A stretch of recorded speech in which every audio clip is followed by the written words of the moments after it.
Just उनका हटा देते हैं। ठीक है, स्टार्ट, हाँ video also they can start, no problem. ठीक है,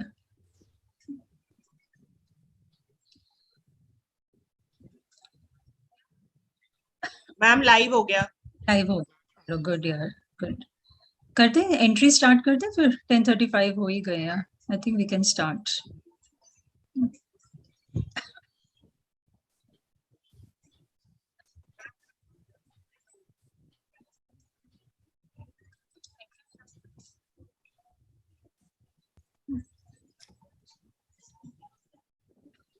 ठीक है, I think we can start admitting people now, है ना? जी मैम। Okay okay.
दीपक तूने हटाया है क्या?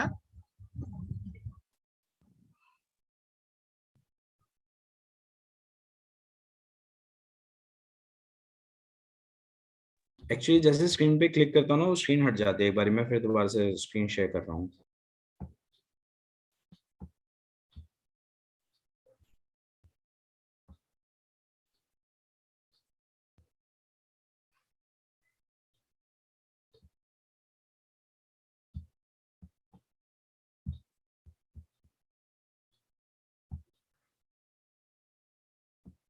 विजिबल है? ये एंड ऑफ स्लाइड नहीं शो आ अभी गया। नहीं है। नहीं,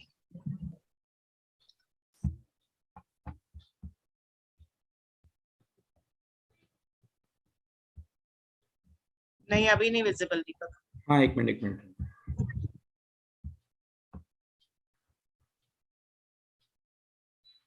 विजिबल है ना?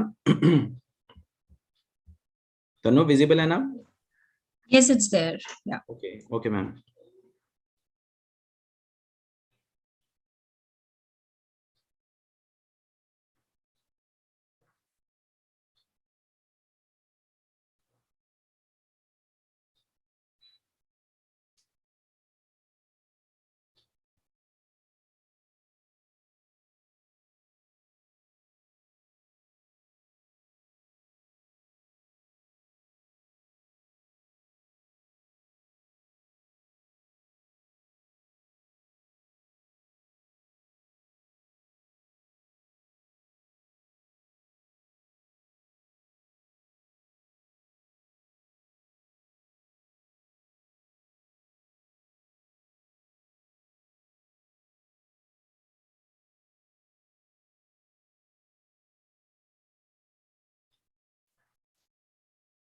मैम इसकी रिकॉर्डिंग अब स्टार्ट करनी है?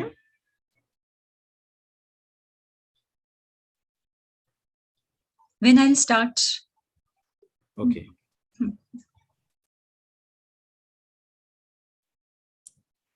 Good morning ma'am. Good morning. Morning, ma'am. Are you already live streaming this? Yes, ma'am. Okay. This is it is actually 10:38. I thought we were starting at 11. The live streaming could have started a little later, but it's all right. Just to let you know that I have logged in and will return to the forum at 11 o'clock. But I'm here. Yeah, sure. Thank you. Yeah. Thank you, Shilpa.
Good morning, Dr. Deshmukh.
Good morning, madam. Can you hear me?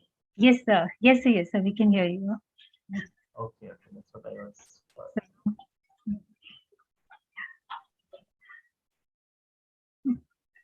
Yeah, Dr. Smita Deshmukh has also joined.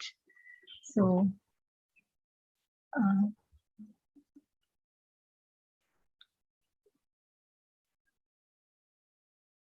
Dr. Kusum Krishna, I'm just looking for her. I think.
Have you been able to spot Dr. Kusum Krishna?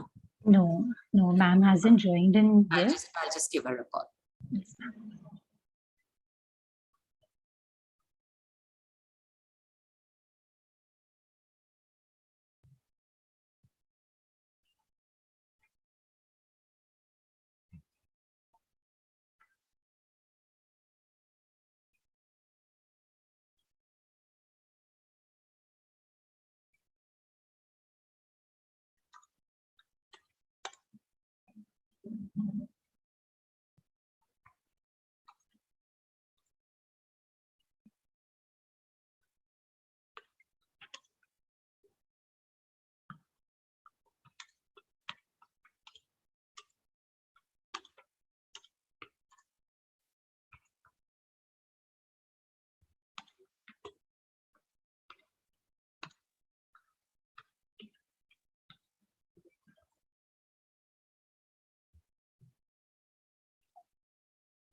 Dr. Krishna had a bit of a problem with her link. She's just going to join. Yes, ma'am.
Very good morning, ma'am. Namaste. Namaskar, ma'am. Good morning. How are you? Good, ma'am. We have, this is Dr. Smita Deshmukh and ma'am, Yes, Professor yes. Principal. Okay. Good morning, Yes, Professor. Swati ma'am. Very good morning. Good morning, Very Professor. good morning. Very good. Really good to have you on board. Yes, it's my two sisters' names are Shilpa and Swati. So I'm very happy to have again wonderful. Jagannath sir.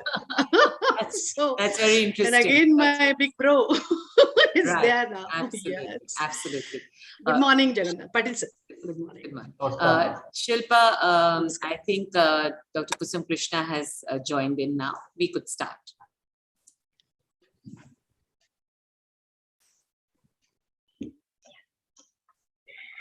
A very good morning to all.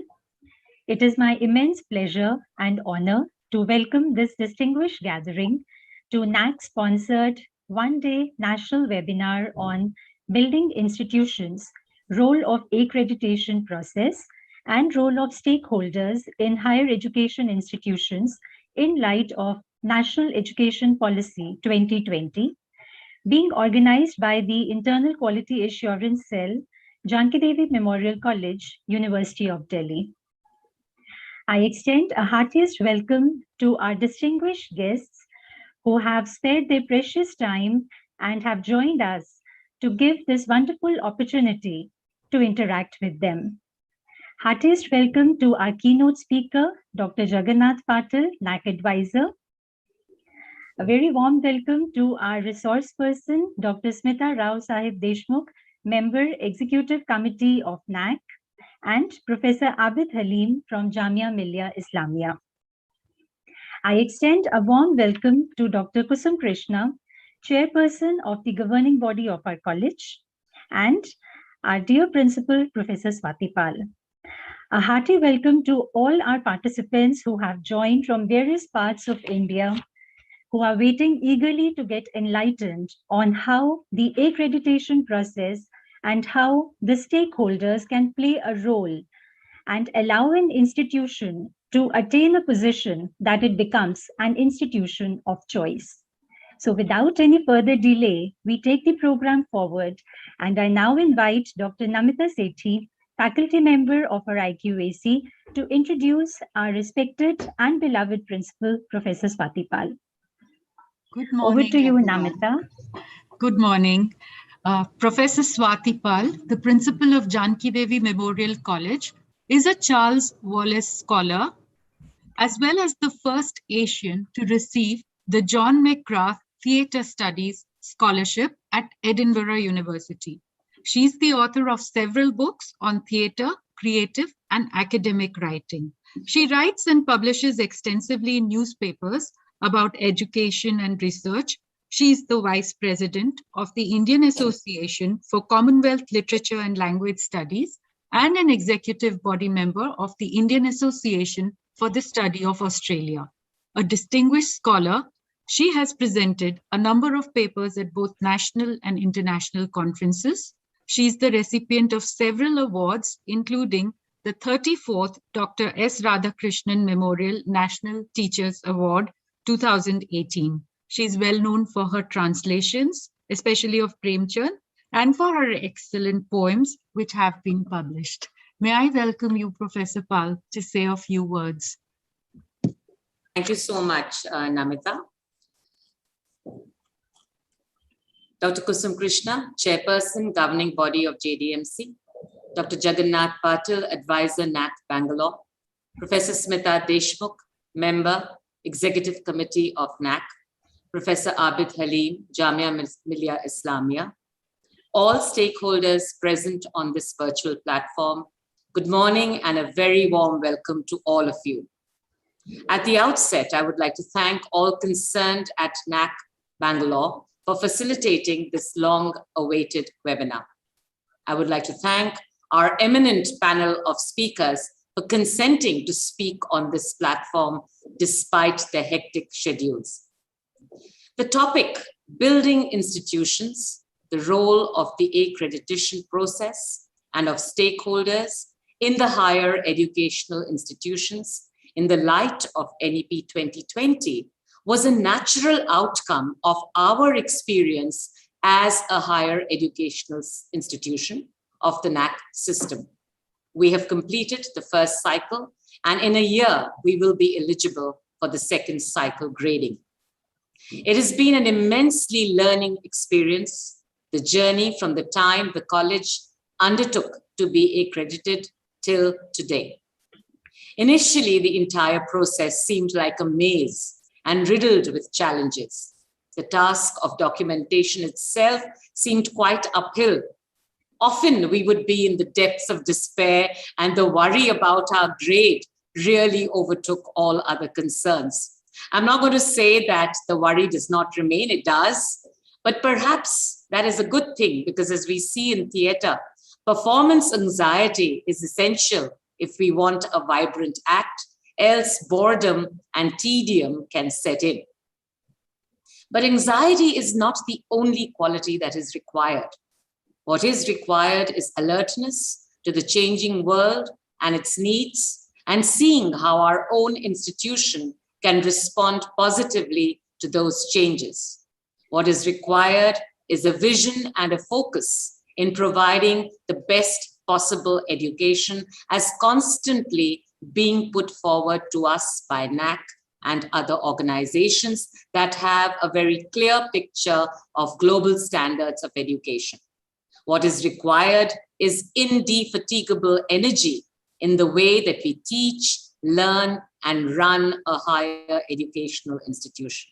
And these are only a few of the qualities that I have outlined.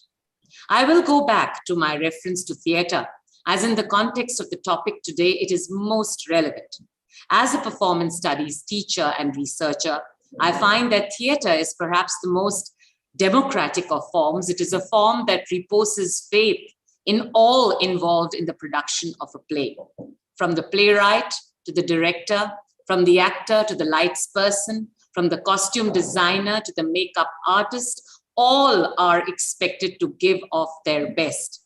Even the smallest error on the part of the person handling sound or light or the actor is noticeable and can result in the play falling flat.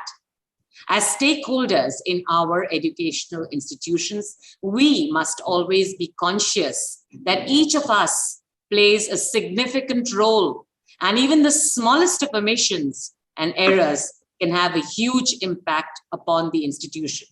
And I include everyone when I say this, from the Safai Karamchari who keeps the college clean, to the teachers who enlighten students within and outside classrooms, to the principal who is expected to constantly set new benchmarks for the college and look into the welfare of all.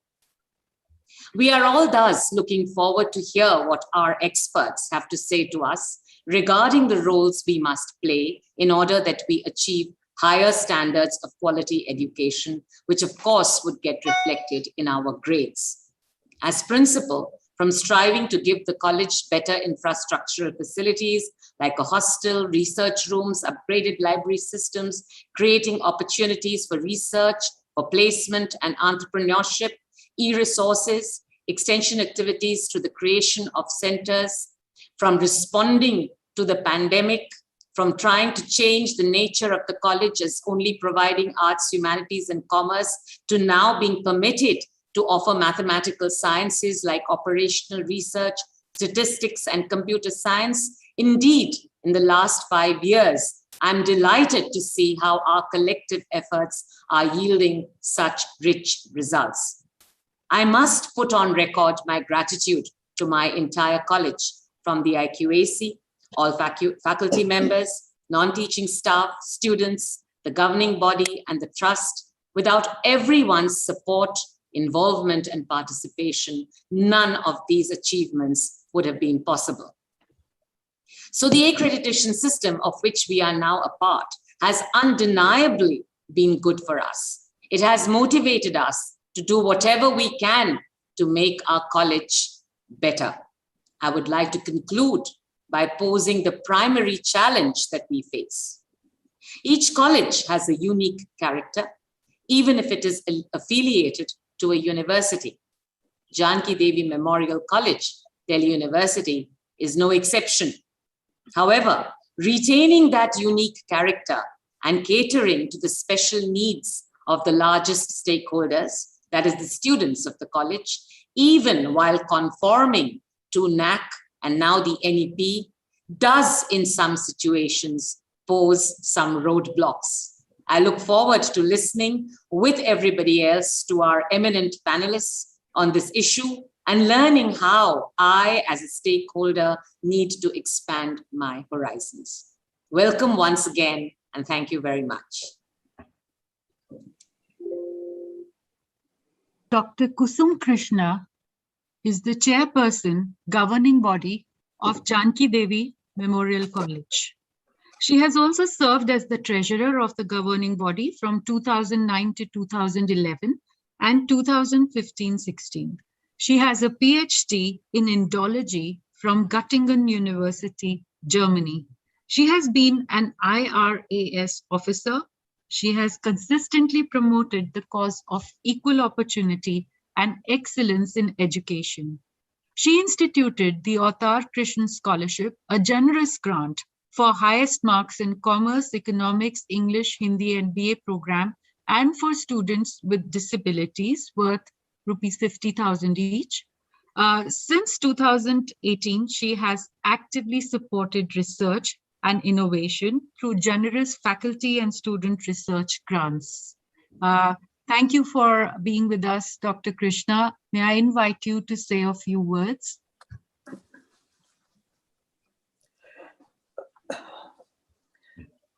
Professor Swati, I thank you very much for inviting me to be here with this eminent panel.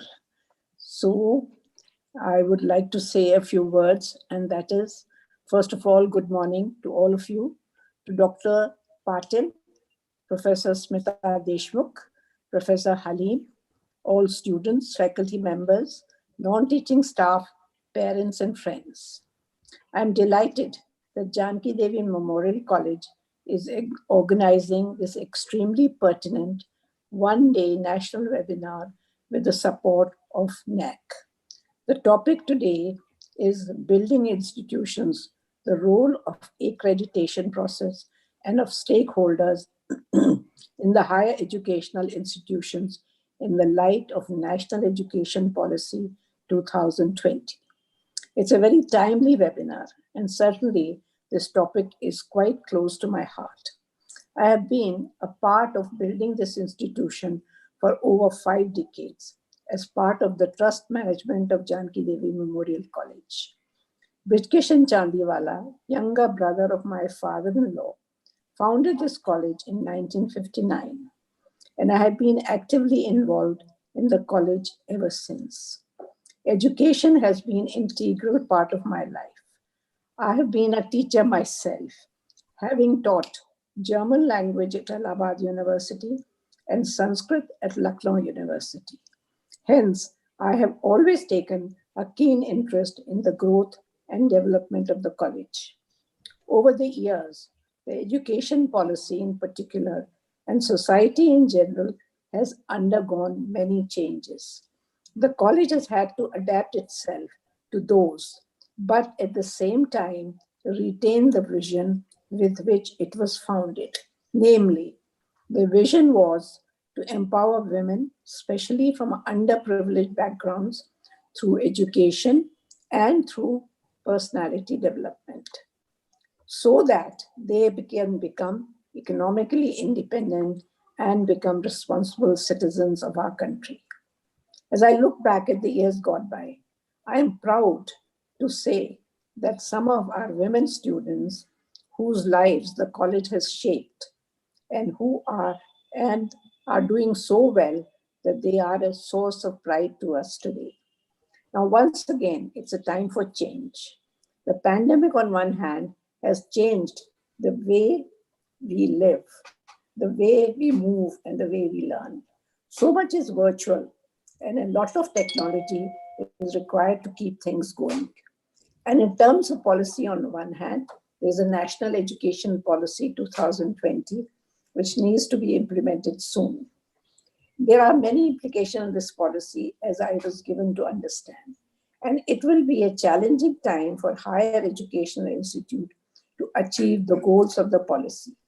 However, since the policy is here to stay, it is important that we strive to understand how best we can provide effective and high quality education to all students. What should be the ideal role of each stakeholder? Since the process of teaching and learning involves a number of key players, as Swati explained to you just now, is something that has to be thought through very carefully. I look forward to first learning what this new education policy really entails for all of us, and then how the management of institution, for that is going to be my own role in the college, can contribute meaningfully to the changing scenario. I congratulate the IQAC of the college for this national webinar, and I wish you all a fruitful, enriching day. Thank you very much. Thank you, ma'am. Thank you so much. It is indeed our honor to have amongst us today Dr. Jagannath Patil, NAAC advisor, as our keynote speaker. Before I invite Dr. Patil to enlighten us with his vast knowledge and expertise, I request Dr. Namita Sethi to please introduce her briefly to the audience. A warm welcome to our first speaker, Dr. Jagannath Patil, who is an internationally recognized quality assurance professional whose contribution to the field of education is well known. Dr. Patil was the former president of Asia Pacific Quality Network, APQN, the largest regional network of higher education bodies from over 50 countries. Dr. Patil serves as an advisor at the National Assessment and Accreditation Council, an autonomous body with headquarters in Bangalore of UGC under the Ministry of Education, Indian government. An eminent educationist, Dr. Patil has served as president for 3 organizations. He was in fact the first Indian to head APQN, and additionally, he was the first Asian expert to become the president of INQAAHE, that is the International Network for Quality Assurance Agencies in Higher Education. He's also the founder chairperson of Asia Pacific Quality Register, APQR. He currently serves on the APQN board as co-opted director and as chairperson of APQR Council 2019-2022. As an experienced quality assurance professional and board member of APQN for several years, he has shared his expertise widely with higher education institutions and quality assurance bodies across the world. He has served on various international and national missions, including those associated with UNESCO and the World Bank. He has served as a specially appointed professor in the Japanese National Quality Organization in 2019-20 at the invitation of the government of Japan. He has received numerous honors and recognitions. He is the recipient of a prestigious international award by the government of Australia titled Endeavour India Executive Award. He was also selected for the prestigious SVLP Award by the government of USA. A plaque of honor awarded by ONESQA, the Office for National Education Standards and Quality Assessment, Thailand. He received that at the hands of the Deputy Prime Minister of Thailand on 7 November 2013 at Bangkok. He has also been the recipient of the Lifetime Achievement Award by Dr. Babasaheb Ambedkar, Marathwada University, Aurangabad, India in 2017. He also received the Decennial Felicitation Award by APQN in 2013. Dr. Patil also continues to contribute to his home state Maharashtra, where he began his career with media houses like Sakal, Lokmat, and Indian Express. He has been the convener of the core working group which designed the revised accreditation framework for evaluation of universities and colleges in India. Currently, he leads the committee to frame the National Education Policy 2020 based accreditation framework of NAAC. He's also part of UGC's National Task Force to frame the National Higher Education Qualifications Framework. His recent biography, Chambukhadi Dreams, published by Granthali, is inspirational in its theme of nation building. Such formidable qualifications indeed. We welcome you, sir, and really look forward to a very illuminating session.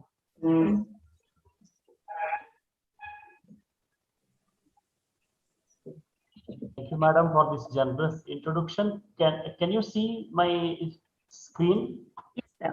Yes, we can. Yeah, so just a moment. I'll put it in.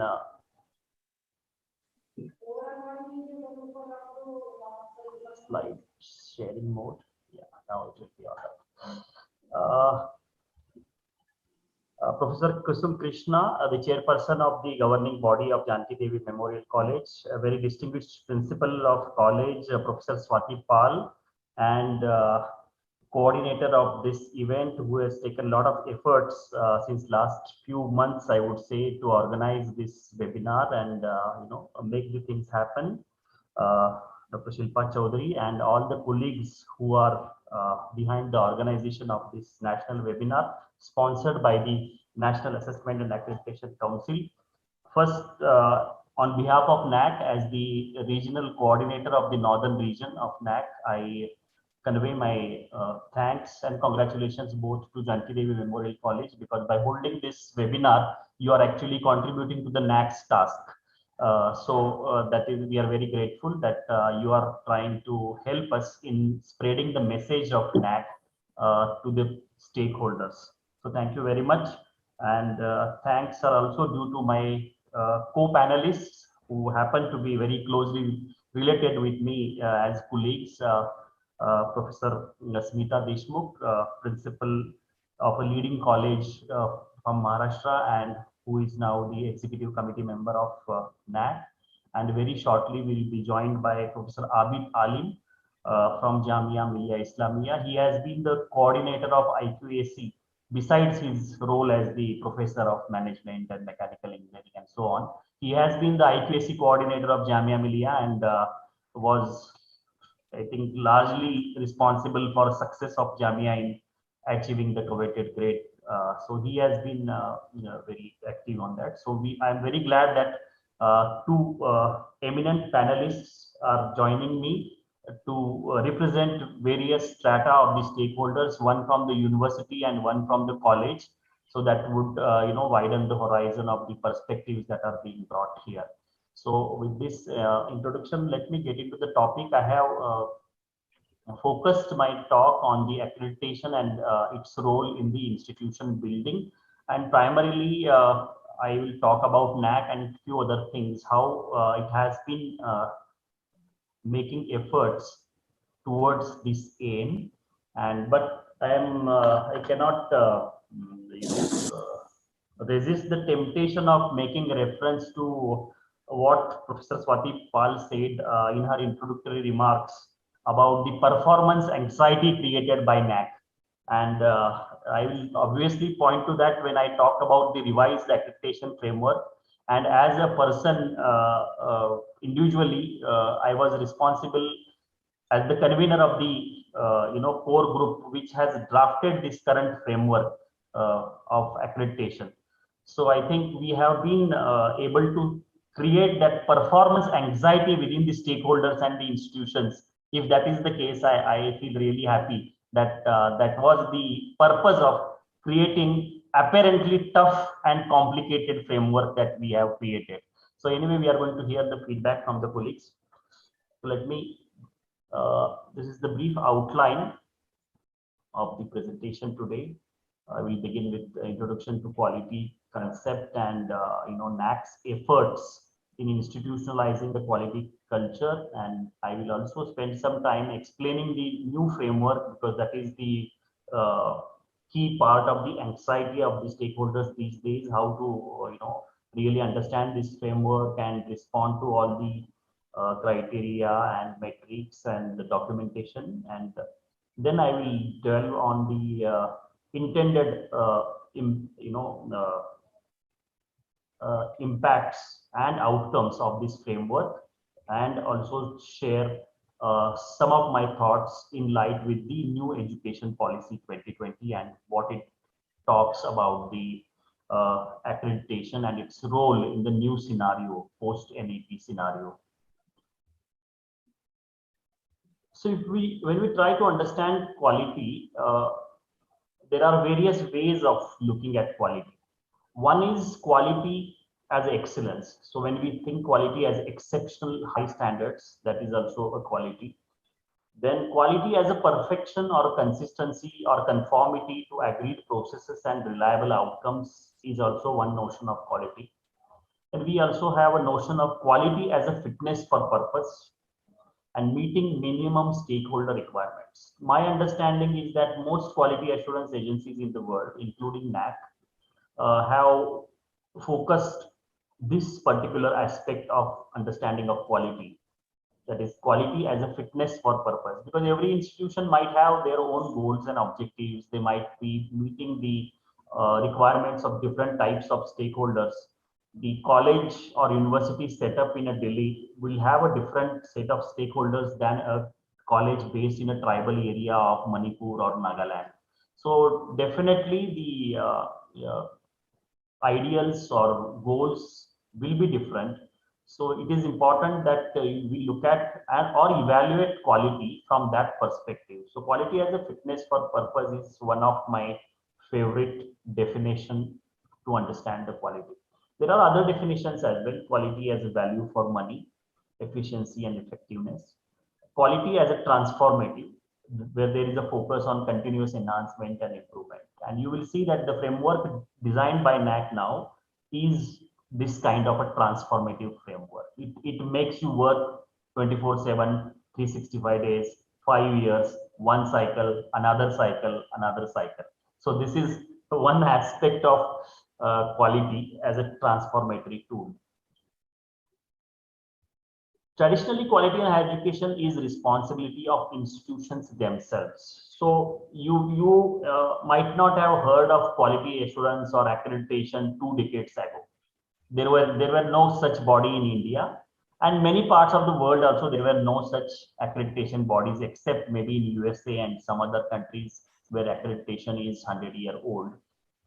But generally speaking, quality assurance is a new phenomenon, maybe 2 or 3 decades generally in India and various other parts of the country. Also, external quality assurance agencies have come into force very recently. Till then, the quality in higher education has been understood as the responsibility of the institutions themselves. And now also, I personally and many experts in quality assurance consider that it is the primary responsibility of the institutions themselves.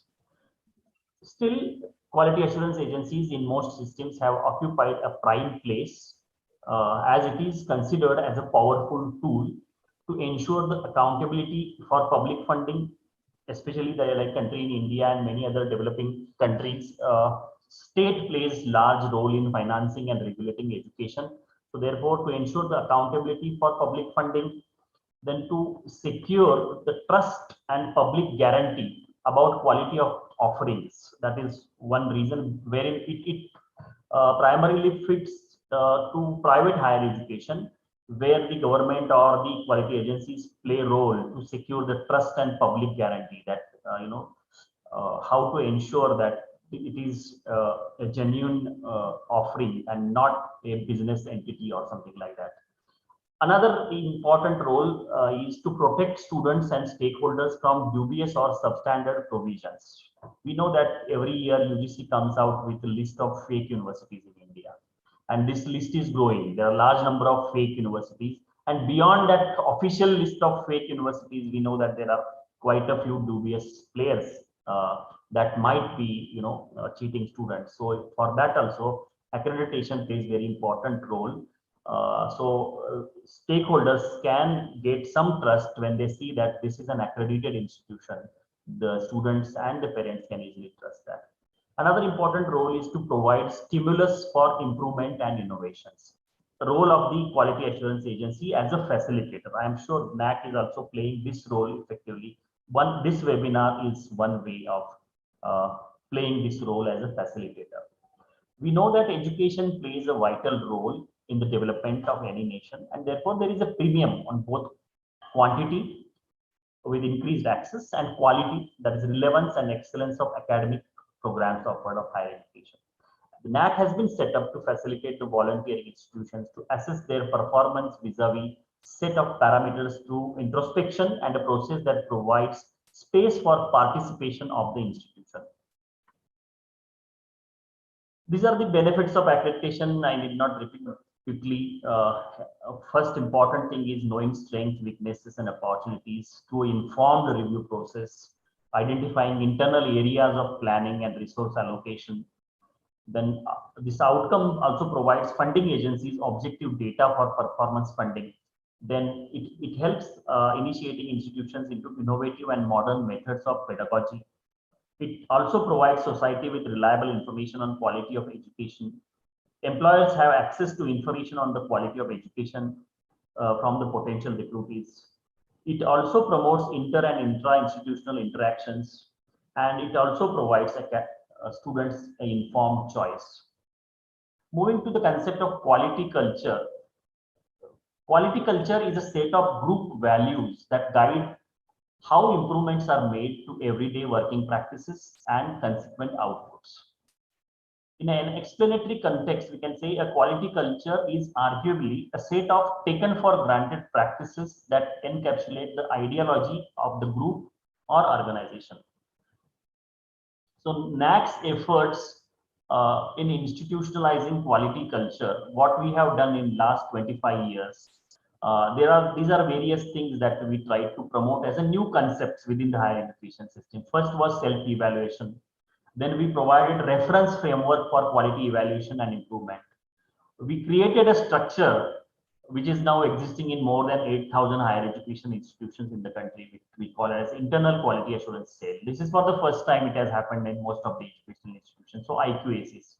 We also tried to promote the ICT based management, institutionalizing MIS.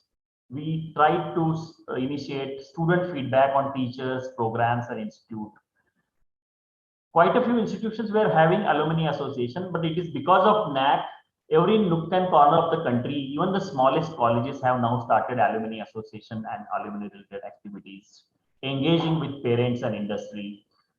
First on research focus for universities, and the new framework, quality indicator framework, has given the tool of quantitative metrics and qualitative metrics, which I'll be explaining in later parts. This is one graphical representation of what are the characteristics of a quality culture by one international eminent scholar, Harvey. He has talked about how do we institutionalize a quality culture. Clear purpose, accountability, and improvement. It places learning and students at center. There is academic ownership. Leadership is inspirational rather than dictatorial. It is primarily about the behavior of the stakeholders. It is about partnership and cooperation. It is a symbiotic relationship between individual and community. It welcomes external critical evaluation like NAAC, and it facilitates and encourages the flexibility. So because of NAAC's efforts in institutionalizing quality culture, we could initiate frequent revisions and emphasize on relevance of curricula. Good practices have been promoted.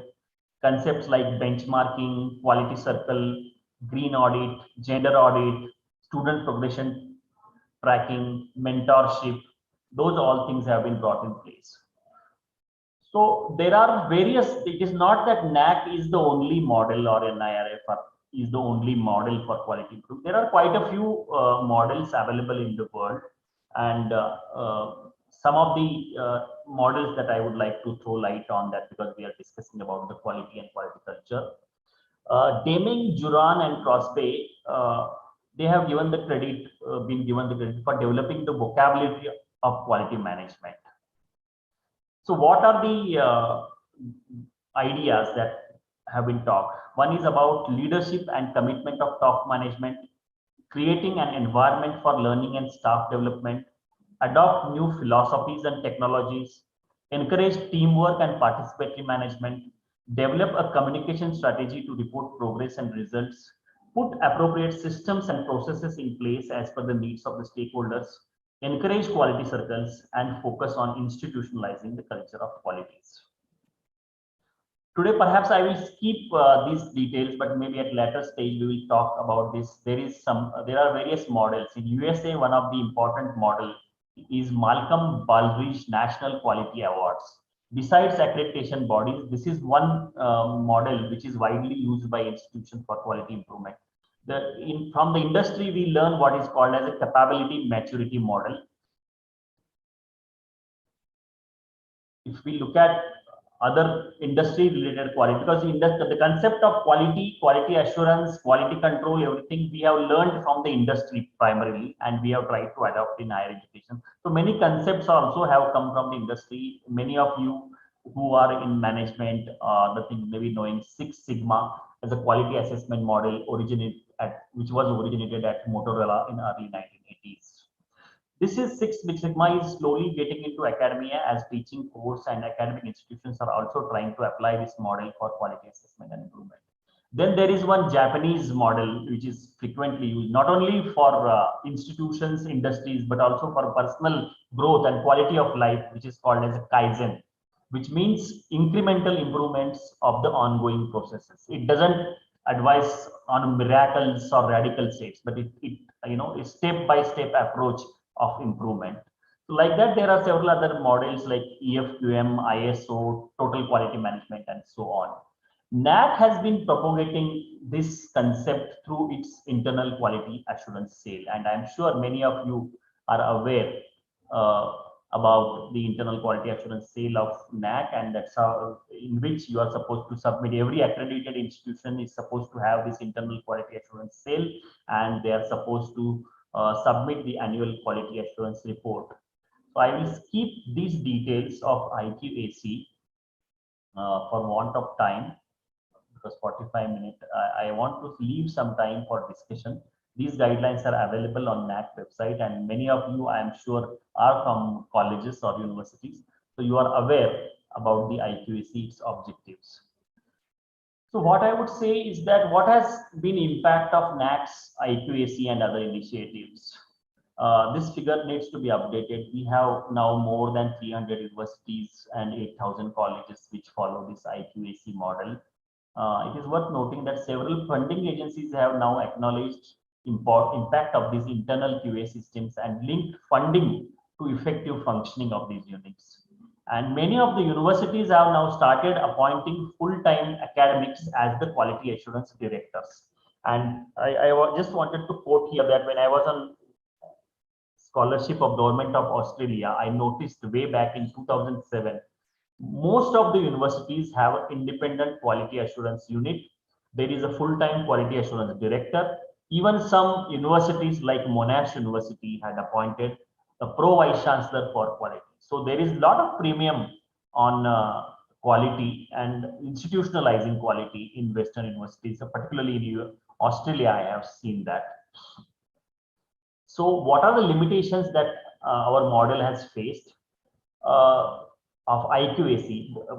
Putting IQAC as the engine of quality improvement, we have noticed that some reputed universities look at this as a compliance process.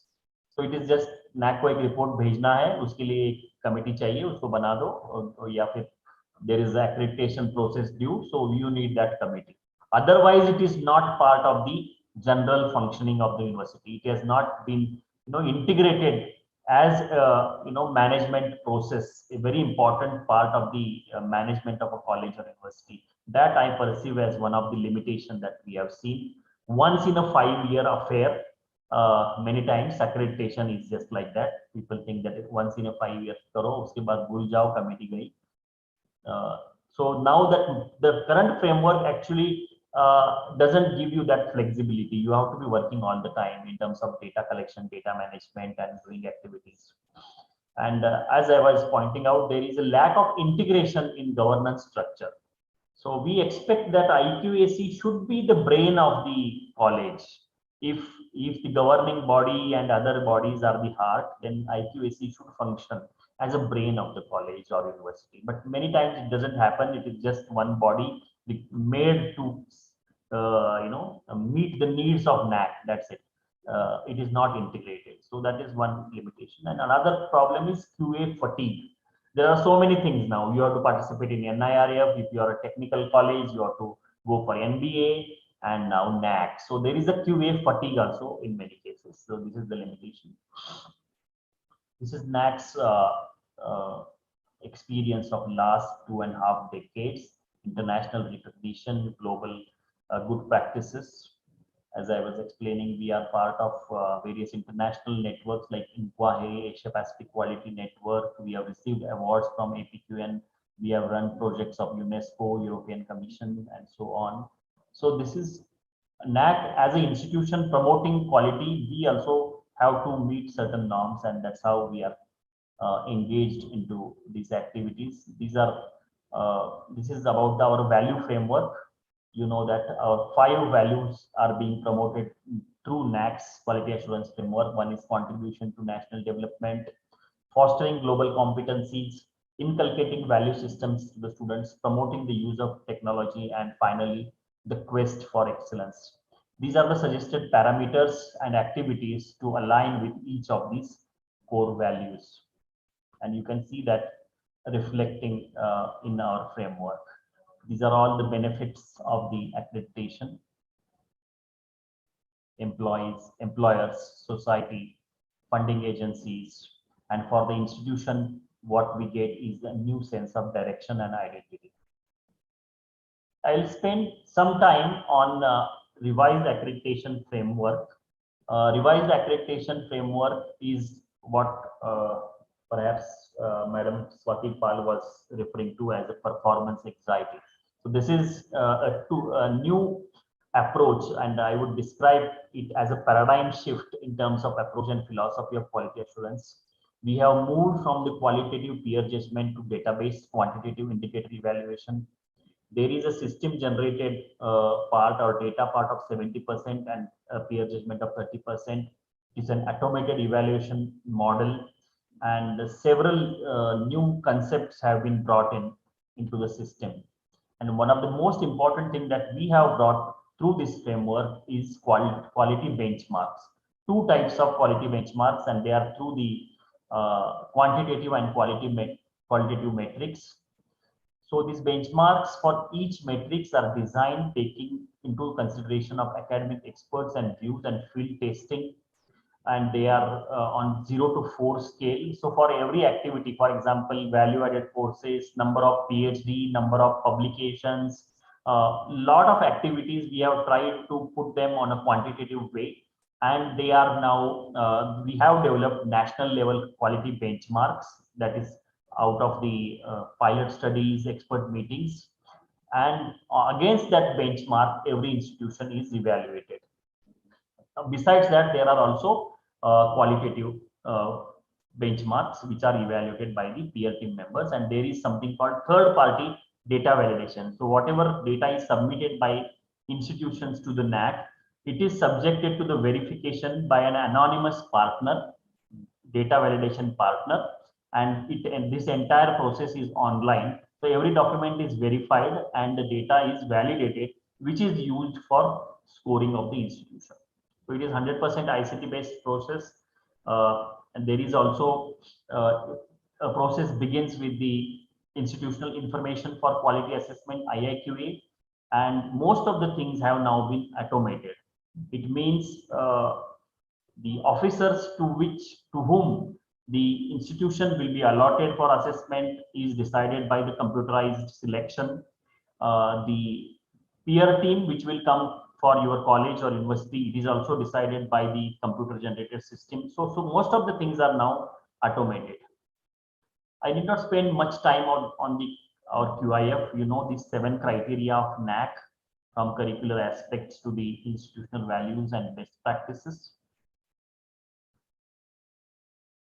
Curricular aspects, teaching, learning and evaluation, research, innovation and extension, infrastructure and learning resources, student support and progression, governance, leadership and management.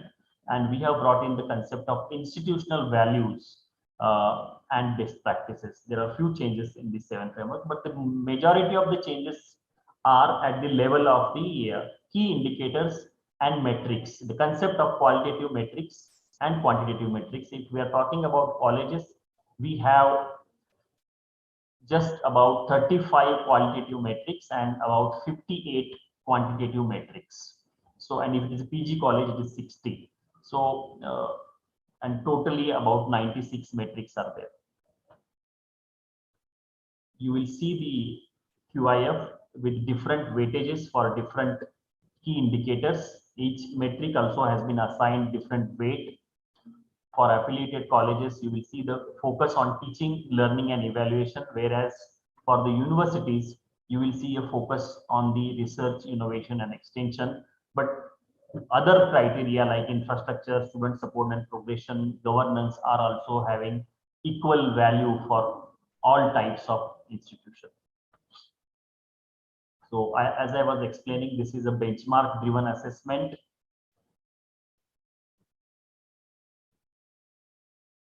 The grading is very important part of the assessment of NAAC and towards which every institution is looking for. So this under this revised accreditation framework, we have made it completely foolproof. It is a system generated grade. So component of 65 to 75% comes from the database evaluation, which is done through a verification by third party quantitative metrics. There is also a component of 3 to 5% of student satisfaction survey, which I will say the most unique part of the new accreditation framework is student satisfaction survey, wherein we collect data of emails of all the students from the institution, and the survey is directly sent by NAAC to students, and student evaluate the institution. So, and that plays a critical role. We are perhaps the only agency in the world which has introduced this concept and integrated into the grading system of quality assurance agency. So this student evaluation is one part, and final part, which about 25 to 30%, that comes from the peer judgment. It is the peer team visits you and interacts with the faculty, with the management, with students and various other stakeholders, and they give their judgment on about 35 to 35 to 40 metrics. So that is also one part, and there is a standing committee of NAAC, to which the combination of all these 3 factors is presented, and without any human interference, the grade is decided and declared. So that is a very important part of this process. You are aware about the grading system of NAAC, which begins from C for accredited to the A++ 3.51240, and there is also not accredited category. When institution scores below 1.50 CGPA, it is declared as not accredited. The outcome document consists not only the grade, but also the statistical analysis of the quantitative metrics, peer team report, and I consider it is a very, very important. This is neglected part of the because many times grade alone is discussed, no other part is discussed. But to me, the most important part will be the statistical analysis of all the metrics that NAAC provides you after the assessment. So you come to know on 100 metrics, on each metric, where do you stand, whether you are in a good position or you would like to improve. Everything is plotted on this statistical analysis, and that helps a lot institution for next 5 years or future course of actions for the university and college. That is very important part which needs to be looked into.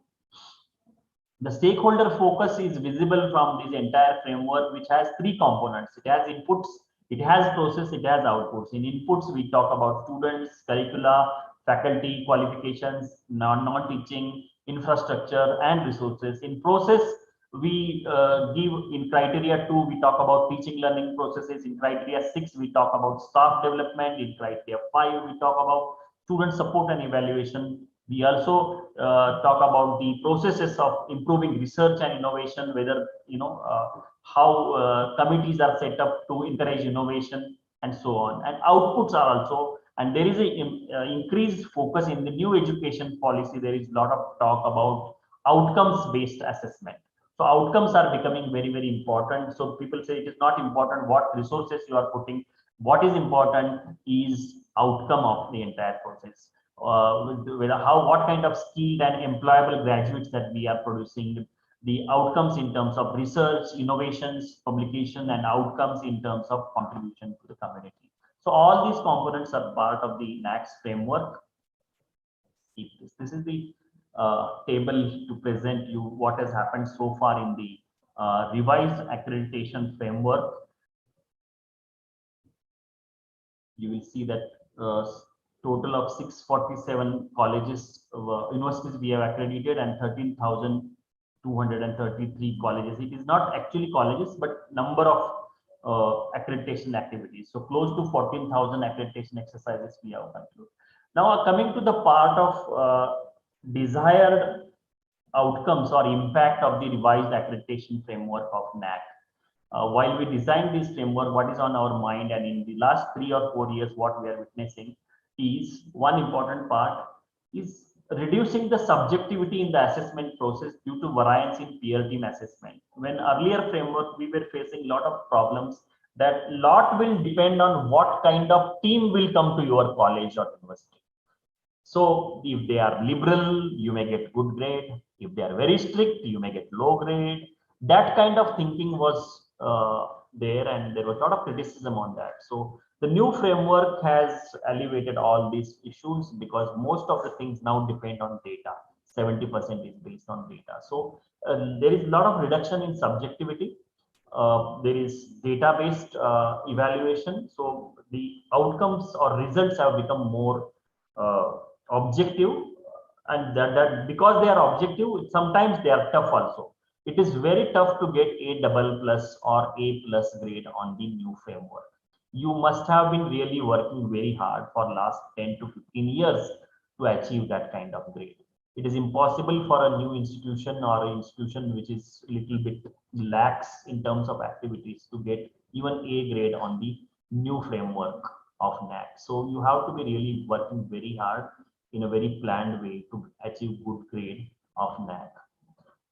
And because there are a lot of quantitative parameters, we see that there is an inculcation of competitive spirit among the institutions.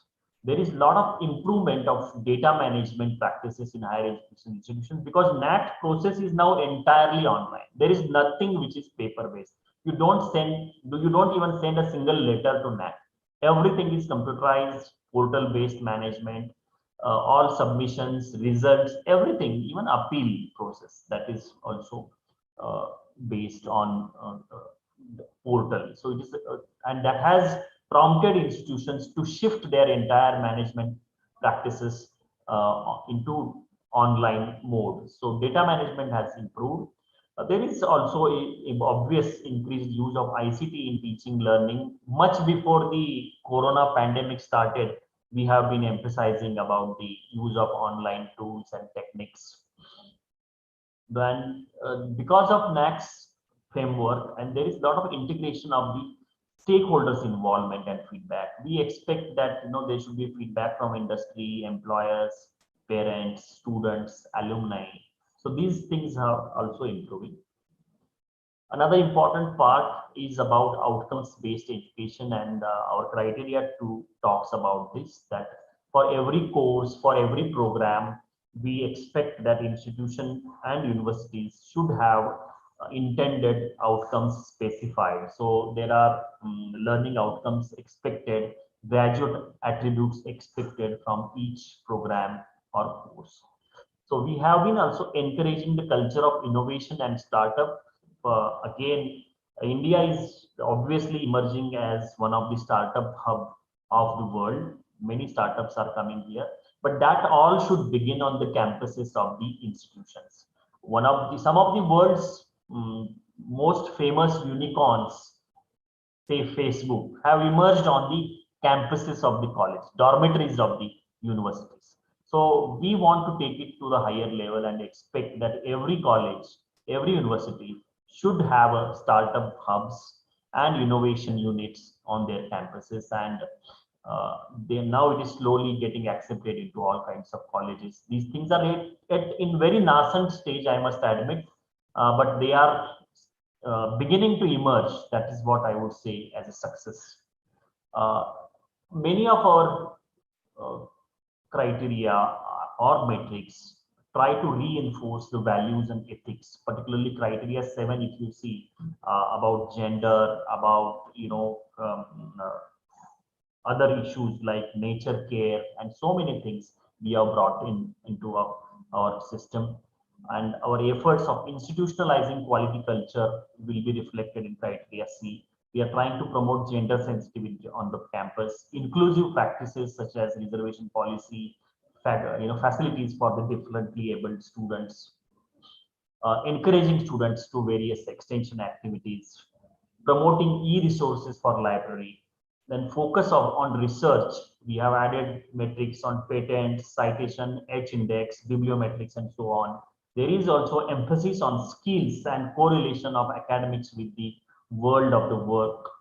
Then there is, in essence, what I would say is that the NAAC's current framework is an attempt to reach a golden mean of advantages of both rankings as well as the quality assurance process. If you go to rankings, most of the times you don't know what to do to achieve these particular results. But NAAC not only gives you outcome in terms of figures, but it also tries to build your capacity by processes and also by suggesting the inputs required to achieve that goal. So that is very important part of this framework. Coming to my last part of my presentation, I'll talk about the NEP and NAAC. You know that NAAC was created on the basis of recommendations made in NEP 1986 and Plan of Action 1992. It is irony that after 25 years of pioneering efforts to launch internal and external quality assurance in India and the new paradigm of quality with the revised accreditation framework in 2017, the NEP 2020 has taken the quality movement to a very high level, wherein accreditation is talked everywhere. If you look at the 60-page document and particularly the part of the higher education, everywhere you will see the reference to accreditation. The new accreditation policy is talking about accreditation to become the backbone of quality and the new regulatory architecture of the higher education. So at the part of the HACI, there is one important vertical, National Accreditation Council. So it is expected that a new ecosystem of accreditation agencies is likely to emerge. Now there is only one agency in country which does institutional accreditation, that is NAAC. There is another one or two agencies like NBA or agriculture. They are into program accreditation, but basically it is currently only NAAC which is into accreditation. Now, as per the new framework, new ecosystem of new education policy, multiple agencies are likely to come, and it is going to be a very challenging as well as fascinating scene where different categories of institution, different types of institutions can have a choice of going to accreditation agency which suits their purpose, which fits into their operational styles. For example, management institutions can look for an accreditation body which is primarily looking for accreditation of management institutions. Your principal is from subjects of performing arts, so there could be an accreditation body exclusively looking at the accreditation or quality assurance of the the specialized institutions like performing arts, music, and so on. So there could be accreditation bodies separately for architecture institutions, for law institutions, and so on. So there is going to be an exciting time for the country. Multiple accreditation agency regulated and recognized, monitored by a national regulator. So that will be a real quality movement for NAAC, and in which NAAC can play a very important role as a mentor, as a father figure of all these new newly emerging accreditation agencies. So I think this is a very exciting phase that we all will see in coming few years as a part of the accreditation ecosystem, wherein NAAC will also play an important role. And we, if that happens, I am sure ambition of India to be a prominent player in the world economy, in world politics, and world activities can come true if we become strong higher education system, and our demographic dividend what we are having now is really taking shape for the benefit of not only India but for the rest of the world. So I'm going to stop here. I hope I have taken correct time, or I hope I have not exceeded my time limit. Shilpaji. Thank you so much, sir. That was indeed a highly informative and illuminating and stimulating presentation. Thank you so much for these great inputs. So we have requested participants to type in their questions here in the chat box.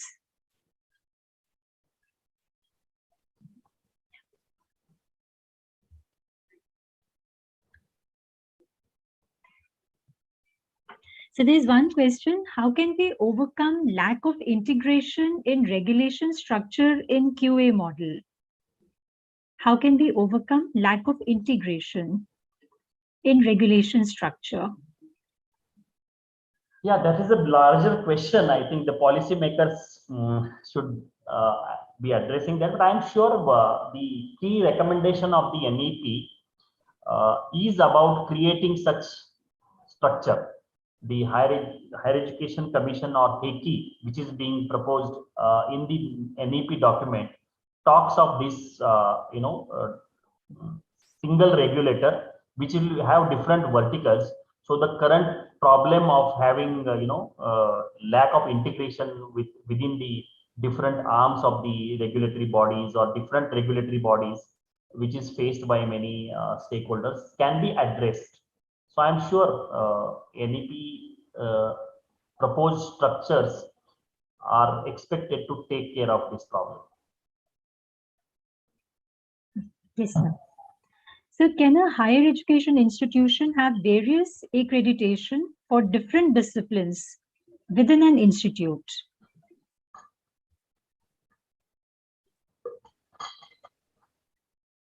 I didn't get the question correctly. If I'm getting it correctly, if institution can approach different QA bodies for different types, I mean, that is obviously now also there. Some of the management institutions or technical engineering institutions, they go to NAAC, they also go to NPA. And some of the management institutions also go for international accreditation like ACSB or ACDSP. So these days, if you want to be in the eyes of the stakeholders, you need more of these kind of affirmations. It is like more likes and this thing on your social media. So now if you have more affirmations within the country, outside the country, it is preferred by this new generation of students. So we had requested participants to, give us the questions when they registered. So I would like to take a few questions from there as well. So there was one question, how to get grade A+ in NAAC? So what kinds of practices would you recommend? I would suggest simply follow the framework in right spirit. There are all documents are there, questions are there. There is standard operating procedure, but one mantra I will give you. That one success mantra is follow the best in class, because NAAC has already accredited so many institutions. So you are 1,000+ at least accreditations have happened on the revised accreditation framework. So you can follow a good A+ or A++ college or university. Look at their activities. Don't copy what they have written in the SSR, but try to imitate the good things or good practices they have undertaken, activities that they have been doing. So if you follow that things, and I think perhaps you will be there. So That is the one good. That's why we approach of benchmarking or quality circle is that learning from each other. Yes, sir. May I, Shilpa, with your permission, ask Dr. Patil something? Yes, madam. Yes, madam. Yes. Dr. Patil, first and foremost, it was really brilliantly presented. Thank you so much for it. It was a really good opening session, I think. Taking on from what you have just said, I think what is a source of great frustration, sometimes even helplessness that a lot of us face in higher educational institutions, and I mentioned that when I made my opening remarks, was the fact that you're absolutely right that yes, the best thing perhaps to do is to follow an institution which has been accredited with a high grade and follow its best practices, emulate it as best as we can. And I personally feel that there is no harm in emulation. That, in fact, is the mantra. If we want to get high quality institutions across the country, then best practices of each college, each higher education institution should be emulated by all. But the fact is that, the challenges, the constraints of each educational institution are sometimes very different. Now, I, for example, am principal of a Delhi University college. And on the surface of it all, it may appear that, why should we have more problems than other colleges of Delhi University? But let me tell you that even within the 70 plus colleges of Delhi University, there are so many differences. There are so many different constraints. The vision with which one particular college began may be absolutely different in a city like Delhi. Just your location may be, may cause a lot of disruption. And not only that, it's also years and years of stereotyping which have got solidified. So public perception, no matter how hard you try, is, as you are aware, sometimes very difficult to change. I'm sorry, this is kind of being a little long-winded, but the fact is that we do have a lot of heartburn at times when we can see, we know because we live here, we work with our colleagues from different colleges, and we can see that perhaps another institution may not be deserving of the grade that they have got. And we wonder, where on earth have we gone wrong, given the fact that we are doing everything possible to, follow best practices. So, it can be quite demotivating, sir. I just want to tell you this, that while we are trying to maintain a positive mindset, and that is the spirit which we need to have as educationists, but it can be demotivating. I'm sorry for being so blunt, but no, I understand. I think this is a good feedback. So we have tried as much as possible to see to it that this doesn't appear to be, one size fit all model. And that's why there is an option of, opt out metrics. So if something is not suitable to you, you can opt out. And I would just couple this, it is just not just following good practices also. When you have problems, I think Indian higher education system, as we know, not only in Delhi, in many parts of the country, we see that there are multiple challenges, but some of the challenges are very common. Very, very common. Faculty crunch is the most common. So there are some, we know that if we start to list problems that we face as a higher education system, we can have first 8 to 10 problems are very same. Then you come to unique problems. There are unique problems of locational related or so many other things. So maybe I think that we are acutely aware about these situations, and therefore made an attempt to see to it that within the situation, whatever best can be there, can be achieved. That is the way. And in terms of problems also, yes, if we have some problems, we can look at some other people or institutions who have faced the same problems. So maybe we can get some clue to overcome that. I think continuous improvement, NAAC also, I think, should learn from all these feedbacks that, and particularly I have a feeling that in pandemic situation, we could perhaps think about some revision. That's why to tell you frankly, because I was the one who articulated this framework as the convener, I have been the supporter of floating benchmarks. It means the benchmarks need not remain same for all institutions all the time, but they can remain floating. In the pandemic situation, a lot of activities would have been reduced, publications would have been reduced. So we cannot have the same benchmarks.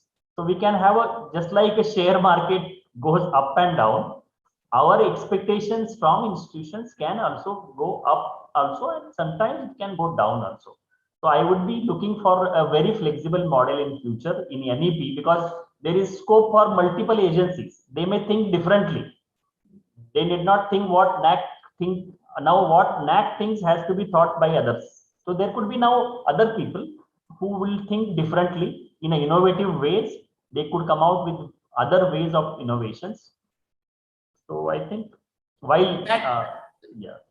Yeah, thanks a lot, sir. Let us hope for That's good. very heartening. Yeah, that's very heartening to hear that. And I really like and appreciate your concept of floating benchmarks. I think that's very important. And whenever I get the opportunity to be a NAAC team member during a peer visit, I will definitely keep it in mind. Thank you so much for that. Thank you. Thank you. Thank you, Dr. Patil, for that extremely insightful presentation and discussion. We now proceed to our next eminent speaker. May I now request Dr. Neeru Vashisht, member of our IQAC, to please welcome Dr. Smita Rao Sahib Deshmukh, member, Executive Committee of NAAC. Thank you, Dr. Shilpa, for giving this opportunity. I take the honor to introduce Dr. Smita Rao Sahib Deshmukh, member, Executive Committee, NAAC. Dr. Smita has done her PhD in poetry and philosophy on Leaves of Grass and Gitanjali, a comparative study of philosophical outlook and elements of romanticism. She has been principal of Sri Shivaji Arts and Commerce College, Amravati, from 11th October 93 to 15th September 2021, and is the active principal of Matoshri Vimlabhai Deshmukh Mahavidyalaya, Amravati, since 16th September 2021. She has 32 research papers in national and international journals, 5 books, and 1 major research project to her credit. She is Dean, Member, Academic Council, Member Senate, Sant Gadge Baba Amravati University. She has been NAAC Assessor from 2017 to 2020 and is Member, Committee of Binary Accreditation UGC for the period 2021 to 2023. She is member of Expert Committee UGC Draft Guidelines for the scheme Grants to Colleges. Her vast work experience includes being on international program of exchange of Indo-Japan culture, Daito Bunka University, Japan. She is working for curriculum upgradation and working on syllabus subcommittee member for MA program in English language and teaching culture in language education, University of Mumbai. She is also working as external referee for examining thesis and holding viva voce examinations. She has worked as UGC nominee, a member of Academic Advisory Committee of UGC HRDC for Rashtra Sant Tugdoji Maharaj, Nagpur University. She is UGC nominee as SUT observer for Andhra Pradesh for Exam Center at Visakhapatnam, and has worked as UGC nominee of Governing Council of SDNB Vaishnav College for Women, University of Madras, Chennai. She is UGC nominee for college with potential for excellence at NS Patel Arts College, University of Gujarat, and is nominated as member of PG Multidisciplinary Research Board, University of Gondwana. She has organized national and international programs and has the experience at state, national, and international level in handling youth development work for their all-round development and providing them a rich campus experience. She has the Best Principal Award for the year 2021 and Superwoman Principal Award for the year 2019. well equipped with technical and communication competencies, a motivational speaker and orator, anchor of social issues on TV channels and All India Radio New Delhi. I welcome you, ma'am, to share your rich experience on role of stakeholders in institution building. Over to you, ma'am.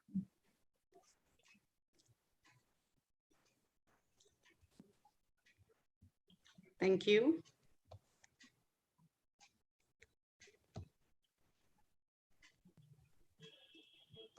Yes, just a minute. Is it okay?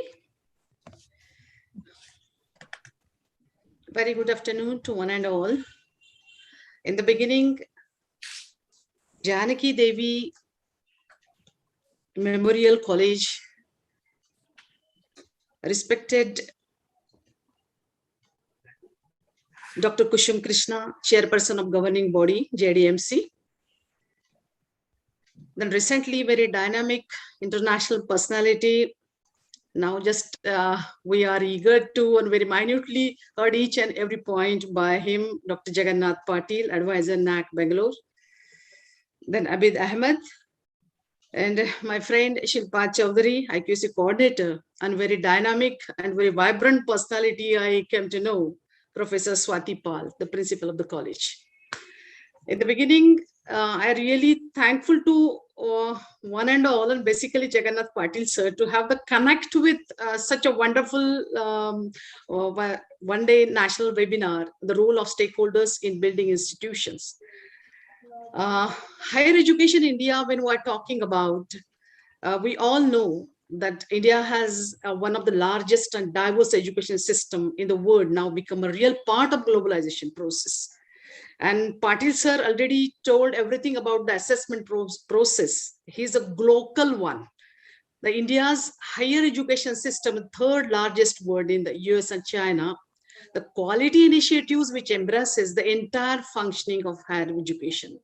So when we're talking about the privatization, widespread expansion, or increased autonomy, introduction of programs in new emerging areas, how we can think about the higher education? Actually, we all are well known with the Swami Vivekananda quote, the education is the manifestation of perfection already in man. And when we're talking about the education and future, both are going in hand. And when we further think about the restructuring of higher education from traditional education, now the blended mode education, then flipped class and everything, when we came to know that ensuring the quality of the standards of the educational offspring will constitute the first step towards internationalization of the higher education. I think there are so many points already discussed by Patil sir. This in turn would involve the restructuring of the contents, duration, the quality and the standards of educational offspring in line with the broad framework of higher education system in most of the countries of the world. So we can think this is the phase of transforming education. How we can think the transformation right from beginnings, the Gurukul Paddhati, then we are the white blackboard and chalk, and we are talking about the blended 60-40 or 70-30 pattern. The Union Cabinet of India has approved, that NEP 2020, and there is a drastic, we are just looking for the drastic change in social, political, economical, environmental. So it will be directly, that will be, economy has opened the social structure of the change. So the global challenges just were discussed, climate change, COVID-19, pandemic, these all rapid advances in the technology. Actually, we are seeking for the solutions in the education, how it will happen. Because we all know the future depends on what you do today, what you will done yesterday. That means Mahatma Gandhi says that achievement and the values What are the achievement? What were the values in the inculcate by the social reformers, by the education, by the social, in the social structure, in the professional ethics, everything.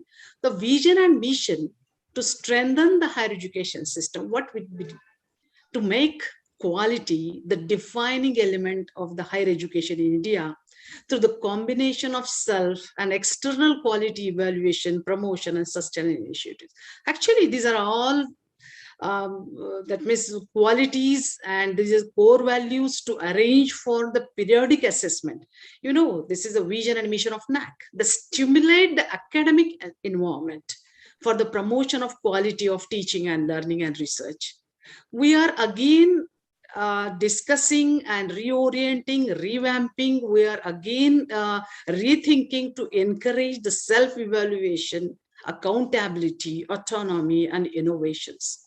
So to undertake the quality related research studies and consultancies, actually to collaborate other stakeholders for the quality evaluation, promotion and sustenance, NAAC, UGC, AICT, NBA, everyone is doing well. The University of Grand Commission, as of working on the different, just I got opportunity to work for the draft guideline committee for there's so many things, but I came to know one thing: to retain the morale and the productivity of the academic community has urged them to provide a constant guidance to academic fraternity, inspire them to make a productive use of period nationwide lockdown as academic leaders and utilize this period more creatively and purposefully. Because yesterday the college has commenced, you know, all the students are very happy, teachers are very happy. But what is this time period? The NAAC initiates the digital platform like webinar, online meet, Swayam, then e-Pathshala, then ADX, everything, massive open online courses, everything is going on very smoothly when we are techno-savvy.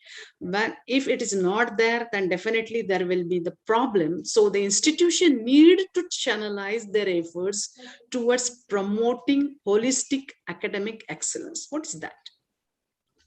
The first step towards institutionalization and internalization of the quality enhancement initiatives. Again, we come to the NAAC once again, because we can't go beyond, because they planned a so clearly, so robust, and so we can say very vibrant and transparent policy to look at the upliftment of the each and every stakeholders. Its success depends on its sense of belongingness and the participation in all the stakeholders of the institutions. It will not yet another hierarchical structure of the record keeping of the institution, but it will be facilitative and participative unit of institution. Now the principal ma'am has the question to Patil sir. Because just I want to share my own experience with all of you, because as just a principal of Shri Shivaji Arts and Commerce College, when I entered in the college, I don't know anything about the NAAC. Be clear and be, that means it was, I think, in 2010.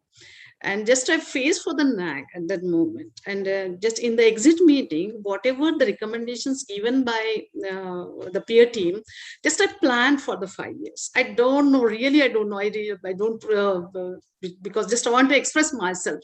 I just make a plan for 5 years, and it has a potential to become a vehicle for assuring the quality enhancement through its plan and strategies, remove the deficiencies to enhance the quality.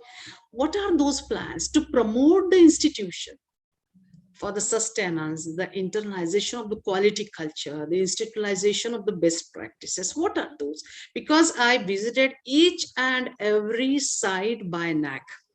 I worked a lot on only to looking at the templates and SOP and what is in academic flexibility, what would be the best practices, which is the A grade college, which is the A++.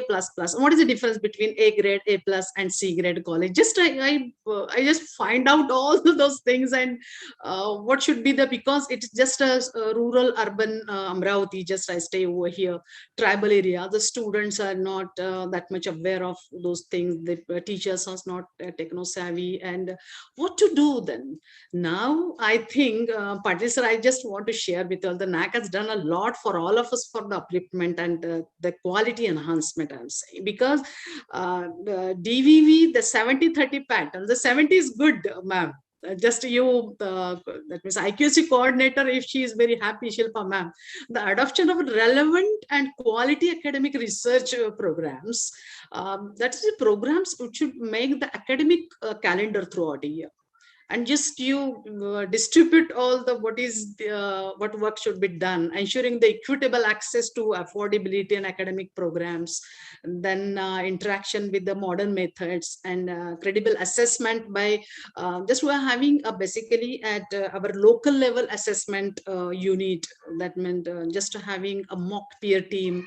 They enter inside how to face, how to drape, and how to everything, how to welcome all the peer team member right from beginning, just we have started, and the proper allocation of the work. So the maintenance of the support academic culture, we develop the academic culture in the beginning.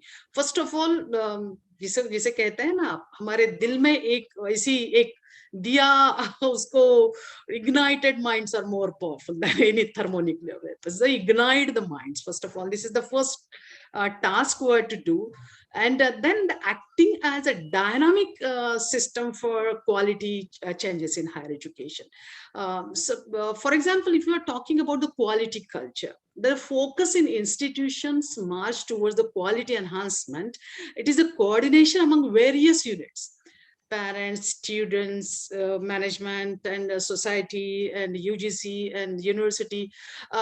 That means coordination among various units, activities of the institution, and the good practices, providing a sound basis of decision making and improving this institutional functioning. And so the sound methodology for the documentation. Now the GPA arrests something at this, the photographs nowadays. Otherwise, in the beginning, the last time it was not there. But then now we come to the role of stakeholder, because in this scenario, because I have given the topic, the role of stakeholders in the institution building. Higher institution, and the person from different background who have earned a respect for their integrity, excellence in their teaching, research. They should be aware of the ground reality of institutional environment. They should be known for their commitment to improve the quality of teaching and learning. It's a such type of person. Because in our institution, Swati ma'am, just I searched such type of personalities amongst the non-teaching, then teaching, and in management. Again, the well-acquainted personalities like Jagannath Patil sir. Because so many times, just first of all, this raw thing just were to Guna Grahak, just want to say that this point, pick up some important things from so many stakeholders, the senior administrators, because to build up the library, computer center, students' welfare, the administration, academic staff, examinations, planning and development, in even the admission also, how to have that means innovative type of system where to adopt, the examination, how it will be a smoothly we can conduct, how we can think of the out of box for the academics task. Corona warriors are there. In the totally Corona period, I never stay at home. I was in the institute, and just I search for how I can help to society, and how one can have some different type of outlook to look at the educational upbringings and social need. The management representative should be aware of the institute's objective, first of all, because with the backing, with the very positive push is very important for the principal to do with their strengths and limitations, and should be committed to its improvement. First of all, management is very important. Suppose any principal wants to take the decision, just I want to visit such and such place and this point, and then the collector says no, it's not possible. Then we have to take all the permissions and all that. But management should trust us, first of all, because this is the backbone, I think, to do very actively and efficiently. And so high social standing should have made a significant contribution to society and to the education in particular. So the governance, when we are talking about the governance, the reflective and in tune with the vision and the mission of the institute. When my college had the third cycle, just I got A grade. The second one that was B, I think B grade. Now I shifted to another college. It is having the B grade. Now just have this power to uplift to B plus or something. See now, this is not decreasing moral. Just we are taking it as a challenge, because to meet the divergent need of stakeholders in the education, no doubt, it's a challenging risk. The development of the multifunctional quality framework, the traditional framework of the quality assurance focuses more on inputs and process and less on outcome. There is an increasing realization of the necessity to focus more on outcome of higher education. So the vision mission statement, when we are talking about the vision mission statement, I just changed my vision mission statement of this college now, Viblabai Deshmukh. Because the peer team, as an NAAC peer team, I visit so many places, and I just first of all see the objective and goal and vision and mission, and then how that institution has a cope up within the line with the vision mission doing. This is very important. If you are talking about just having the global competency, because there is no any NRI student, how one can say. So I said the upliftment of downtrodden people, something just to change it accordingly. So the vision mission statement of the institution on the nature of governance and the perspective plans and participation of the teacher in decision-making bodies of the institute. The effective leadership is visible in various institutional practices, such as a decentralization and participative management. Then institutional, strategic, and perspective plan is effectively becomes deployed or organized. Then functioning of institutional bodies is effective and efficient as visible from the policies. We have the policies on the different level, cultural, sports, placement, and whatever, very petty small things, but on the policy for that. Then administrative setup, then appointment and service rules, and everything we should, because my website is not updated, because just only 15 or 1 month is there. Otherwise, we have to update our websites very neatly, very clearly, because NAAC peer team, first of all, visit our website.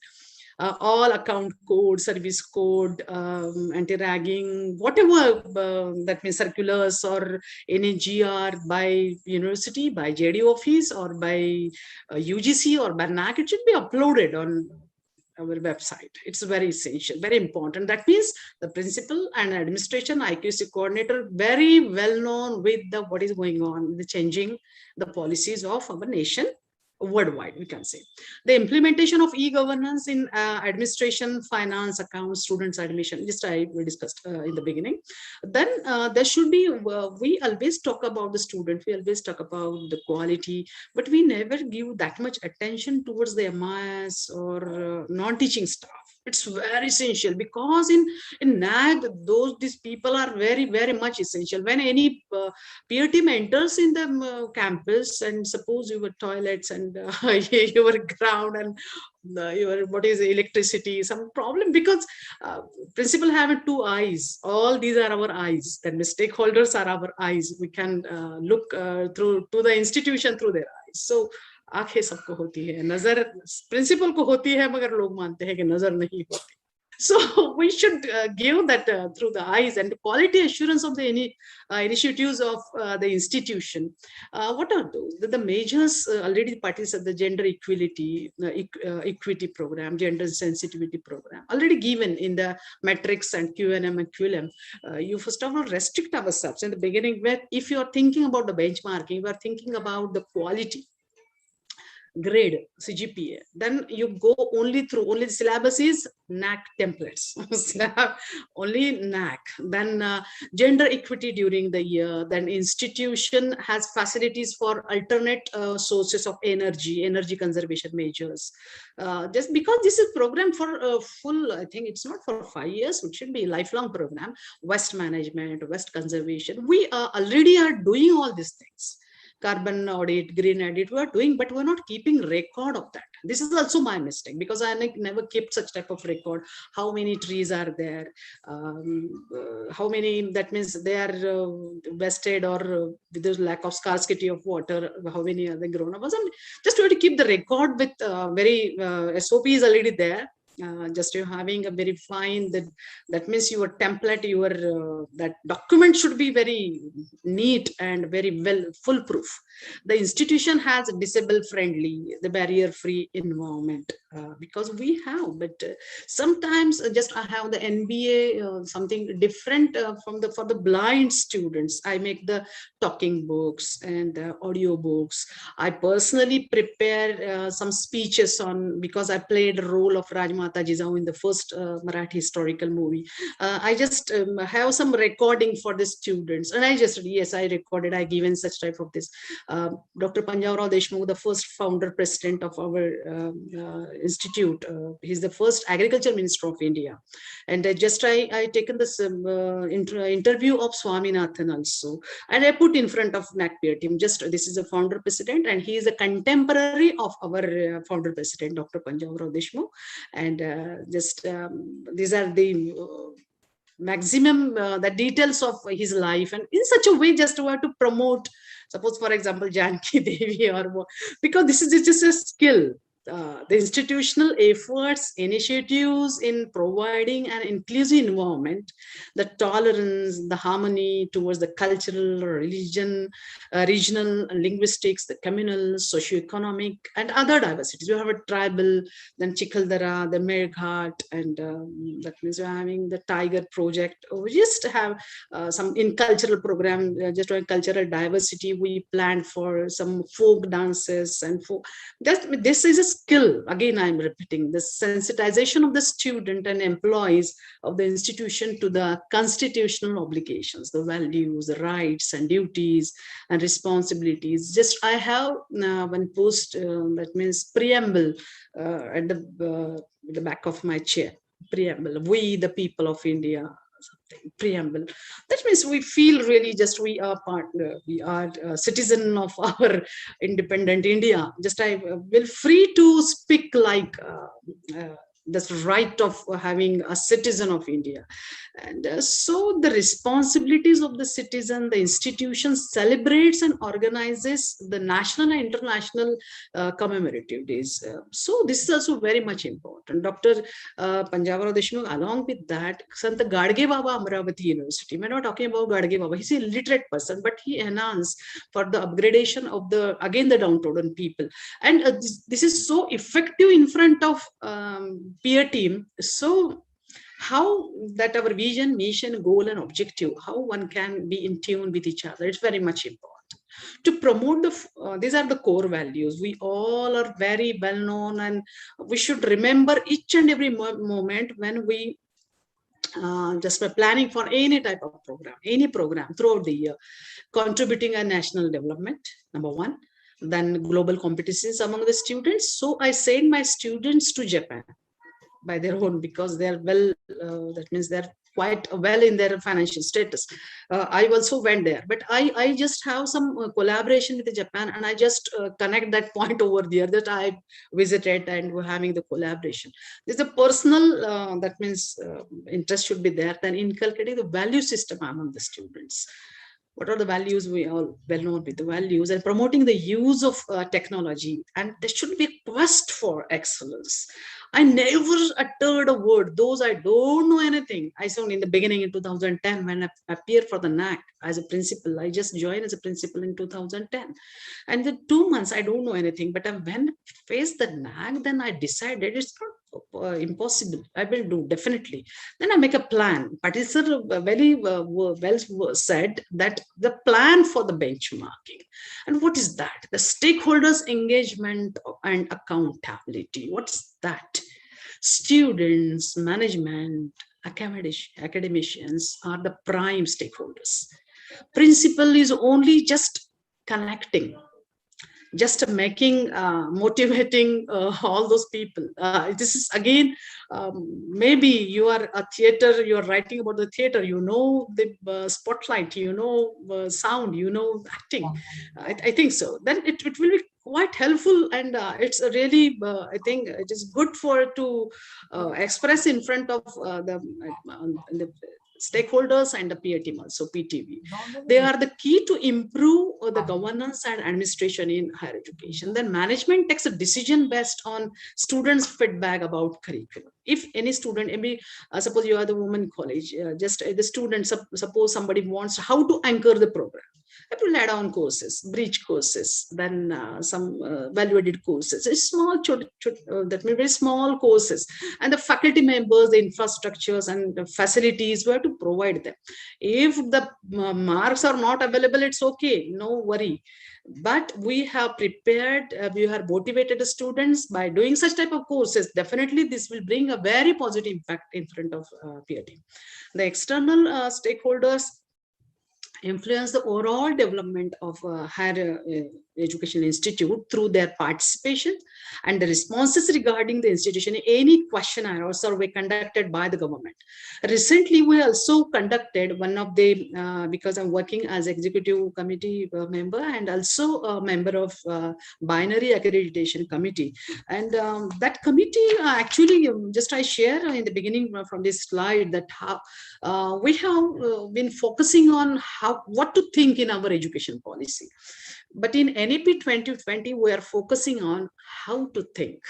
See, this is the difference. How to think that creativity is the foundation of education 4.0. We are talking about AI and everything. They emphasizes the need to prepare the students to take the challenges and head on.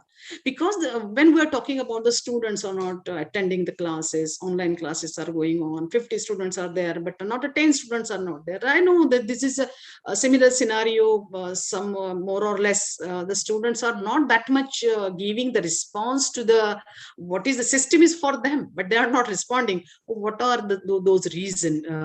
Just I try to find out. Then the NAP 2020, the NAAC follows graded accreditation. And NAP recommends the binary accreditation. When I came to know about the NAP, then the institutions are the structures of society that fulfill the need of the society.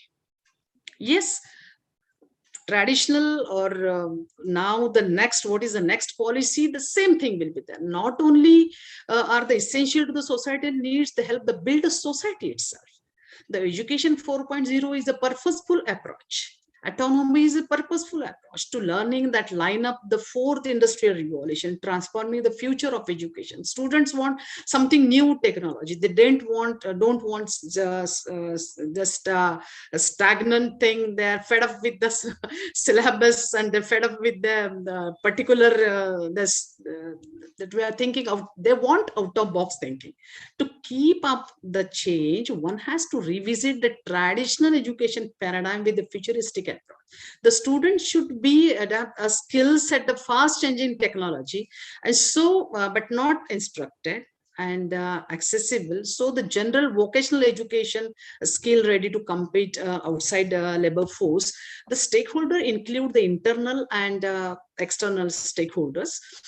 These are the people or an organization that has ability to influence, then again mission, again vision, again goal, MVG of higher education institute. The stakeholders are powerful information source. These informations can be utilized for higher education institute development. So the internal stakeholders ownership and credibility provides new initiatives and bridges the gap with external stakeholders who support in institutional development process and services. The quality assurance is the challenge because the groups of the quality assurance audits, institutional accreditation evaluate the stakeholders' relation and the service to the society. What is the job of internal stakeholders? Suppose we're talking about the management. Without management, principal or not, any institution can't do anything. Management is the internal stakeholder of any higher educational institute. The expectation from them is to achieve the goal of the institution. They need to implement the strategies of institution and make a decision based on statistical data. Because of the decision-making power, they are most powerful stakeholders of an institution. They can gain experience through quality culture, management, and improvement can be done after the external evaluation. So the faculty members and academicians are the strong internal and external stakeholders of the institution. Regular and permanent faculty, because this is the big problem in front of all institutions, because we already, I'm working in the standing committee also, we used to keep this question, because instead of that means a permanent faculty or a permanent principal post, we can't face the NAAC so effectively. So the expectation from the academician are related to working environment, learning outcomes, and participation in the projects or the program. There may be the national and international in the curriculum development. They can gain experience by the study, the program development, the workload, or monitoring, the job satisfaction. They can improve in the studies and research and development activities in the working on communication. Now, the students are the internal stakeholders. They are at the heart of this education system. We are doing everything for the student, for the sake of the students, for the student, and by the students. So they expect motivation, because we already included in IQAC one student also. They expect motivation, better opportunities, status in society, and personal development from HEI. So just I again I share my thought. One of my student, his name is Praveen Jadhav. He's from the rural, very that means for the weak family, but he projected in one of the in the Olympic also, because in the I think archery he just loses, but he is one of the student. My students I really feel proud about, because he was at Japan. What we had done, because he is good in archery, just we are given the best opportunity.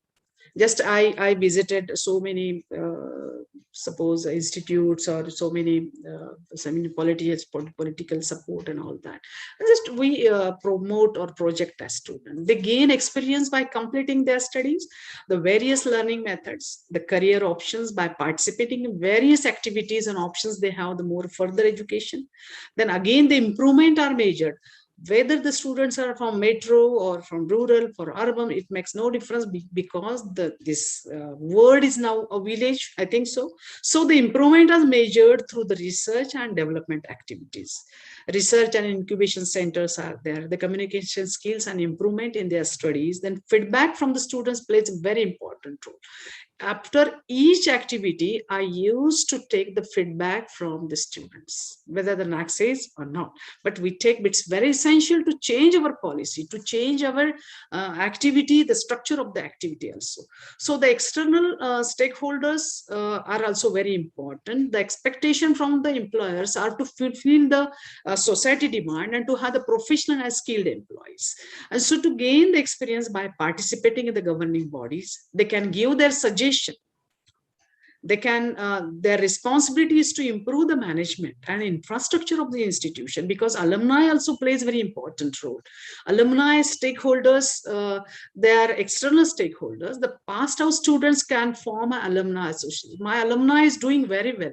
They used to visit our college. We have well connected with each other. In every program, just we call the alumni. They participate, they work as a resource person, they contribute financially or emotionally also, so sociologically also. They support as well as the mobilization of the resources, both the financial and non-financial. Therefore, the expectation from the alumni is to provide support to an institution by financial as well as non-financial measure. Sometimes what happened in the NAAC, it is written more than 5 lakhs, more than 10 lakhs. It's not possible, because we can, again, I suggest to NAAC also, if Patil sir is there, because in one of the templates is written that only to donate some goods, that it will not be considered. Only the financial transaction will be, the marks will be there, something. But if I have to rethink once again, just I suggested this point also. Then again, one of the important role of parent are the external stakeholders. The parents are their children's first support system. Try to understand. They emotionally, the financially, and it does not change just because the student starts the college. The parent can be a fundraising component by donating funds. So the parents' feedback are taken on curriculum, development and their children on further improvement. In the corona period, some parents are really denied to send their kids or their the stakeholders. Just we just convince them. We're having so many meetings with the parents also, because they are just giving the support to the society, the external stakeholder. In the 21st century, the institutions of the higher education hold one of the most important role in shaping the future of our society. Higher education institute ensure that the alumnus or the student they are creating will work for the benefit of the society. As they progress, their society also progresses. And so when they came to know the objective to indicate the role of stakeholders leading to the development of the education system, what we want, actually we want development of the education system. That means our nation develops. Each stakeholders in education system is essential to success the education goal and their performance evaluation, to study the employer's accountability on various management decisions and their impact. So we think about the stakeholder play a different and significant role in structuring in education system when implementing the organization objective. So how to study how innovations directly affects the success of the education system. We see the role of stakeholders in the development of higher education system through activities devoted to the measurement of the stakeholder needs, the expectation and experiences. Good governance system helps to create a stimulating ecosystem to attract talented faculty and motivate them through a performance-based reward structure. We reward, we motivate, we felicitate, we just have claps whenever any stakeholder, teacher, student, there should be shabash, well done. It's sufficient for those stakeholders, for the students and for teachers. An enlightened governance system encourages the faculty to engage in external research and consulting to stay abreast of a new development to bring external knowledge into the classroom. It's very essential. So it motivates the alumni to contribute generously and willingly funds the facilities for the development of the institution. It stimulates the culture of innovation, encourages the large-scale faculty development program. The role of governing bodies is vital in developing the global collaboration. I already discussed in the beginning for the productive organization. Then again, the role comes to the teacher's role. The teacher play a multi-dimensional role to meet the challenges of the future higher education institution. As stated in the National Education Policy 2020, the teacher plays an important role. That means no one can raise above the level of teacher. So salute to teacher. Then every change in the institute should start from the teacher.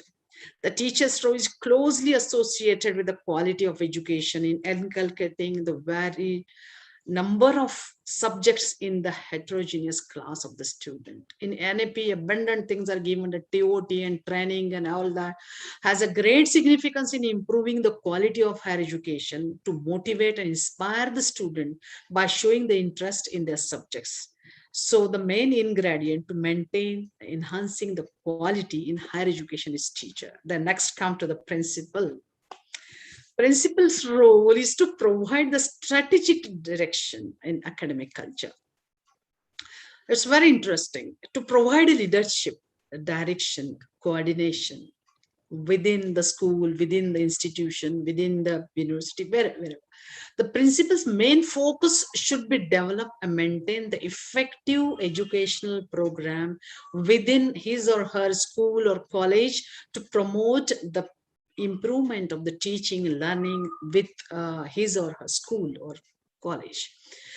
To encourage the parent involvement, because the students are listening to us, they are not attending the classes, they are not responding positively, they are not participating in the cultural program, they are not participating in the so many use the any type of program organized for them. So to encourage the parent involvement, ask the parent, these are the program, just revise the policies and procedures and administer the budget, hire Again, you can take the external help also. They evaluate the staff and oversee the facilities. As a manager, the principals were responsible for financial operations. Building maintenance, sweeping, cleaning, students scheduling, personal public relation, policy regarding discipline, coordination of instructional program and overall matters, maintain the communication with the parent, decentralization, parents and guardians, maintain the communication with all of them. What is the quality of enhancement of the higher education? Because we're having a good platform, the Zoom and WebEx and Google platform.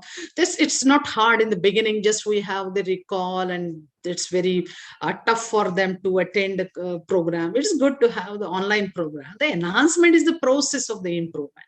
In relation to higher education quality, the enhancement may refer to individual learners. It means the improvement of the attitude, attributes, knowledge, ability, skills, and potential of the learner. So the improvement of the quality of institution or the study, the program, what we want to do is the quality of education. Now, but when I will get the opportunity, definitely I will visit to your institute. Thanks to this one also, but definitely. Quality of education, new technology to get learners up to the speed. Just were to study the mindset. Teacher should study the mindset of the students. Everything revolves around the student. New technology. Transforming the curriculum. They are fed up with the curriculum. So everything is available on the net.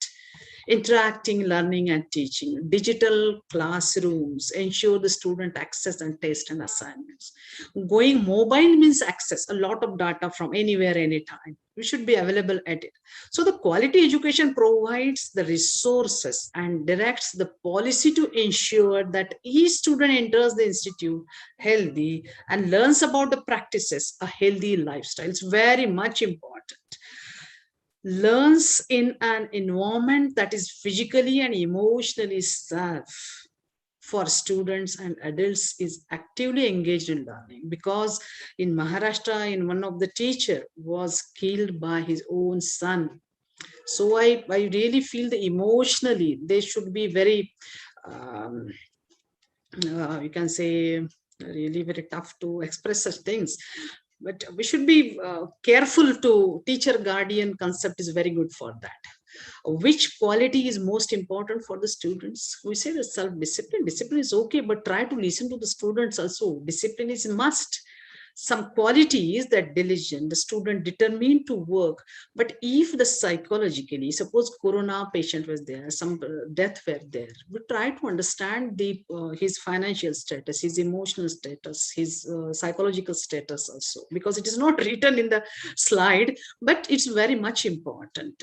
When we are expecting from the students should be understood by the teachers also, because we are team player. We are thinking of the student should be confident, but why he is that means constraint himself to do something, we should come to know how the constant meetings with all of the students make them responsible. So what is the most important quality of the teacher? So for again I come to the quality, that means the communication, listening skills, the collaboration, then adaptability, empathy, and patience. Other characteristics of effective teaching including an engaging classroom presence, value in real world learning, how to behave, how to listen, how to react, how to feel happy, how to love, exchange the best practices, and the lifelong love of the learning with the students. So the quality enhancement is a process of augmentation of or improvement. The two standards, the enhancement of the individual learner, the augmentation or improvement learners' attributes, the knowledge, ability, skill, and potential, then provide the foundation for the equity in the society. The quality education is the one of the most basic public services. It is not only attend, but also empowers the citizen, enable them to contribute to the maximum extent possible to the social and economic development of their communities. What are the strategies to improve the quality of India's higher education? Because we are talking about the institutional building of higher education through stakeholders. What are the strategies? How can we improve the quality of higher education system? Because we, all stakeholders have the responsibility to strengthen the quality of India's higher education. Instead of dogmatic, transfer the curriculum into something dynamic. Give teachers their due by paying them more, because CHB student granting can be CHB and ad hoc basis. This is a common practice everywhere. Convert the private institute to profit making once rather than non-profit. Then use the influence, the fame of the alumni. If they are useful, then use the strategy. Then what is the role of education system for that?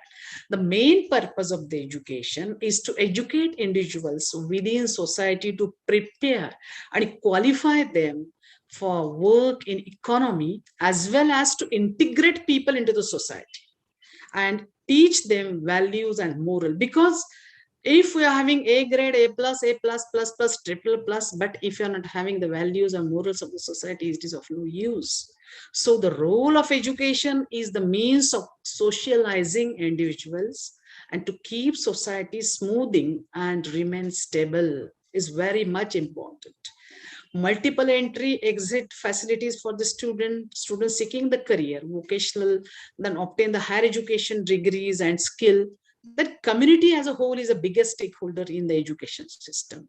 This is because the local institute educate the future employees, business owners and community leaders. A solid educational program built a stronger community by preparing the students to be a successful community members. Because I have some kids, then he should be a very responsible student or citizen of the India. This should be the biggest achievement of the higher education. Because we all well know the crisis in the higher education system. What is that crisis?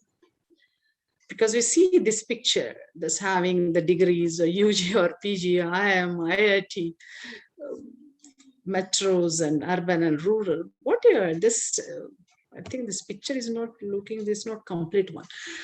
India is a young country with a huge number of students who require the access to quality education. I already explained in the beginning. The knowledge creation and dissemination are also crucial for the overall economic growth and development of any country. All around the world, the centers of the higher education have often paved a way to increased growth with innovations in the colleges. Now, this is my next slide.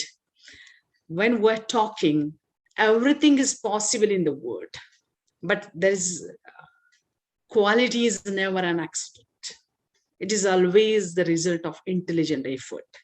When you have to face for life, face the calamities, the flood, any type of natural calamity or man-made calamity or whatever in our life, please think every time that nothing is impossible. Everything is possible in the world. We can do anything and everything. The stand up and express the dignity, divinity, potential, energy within you. Because quality is never an accident.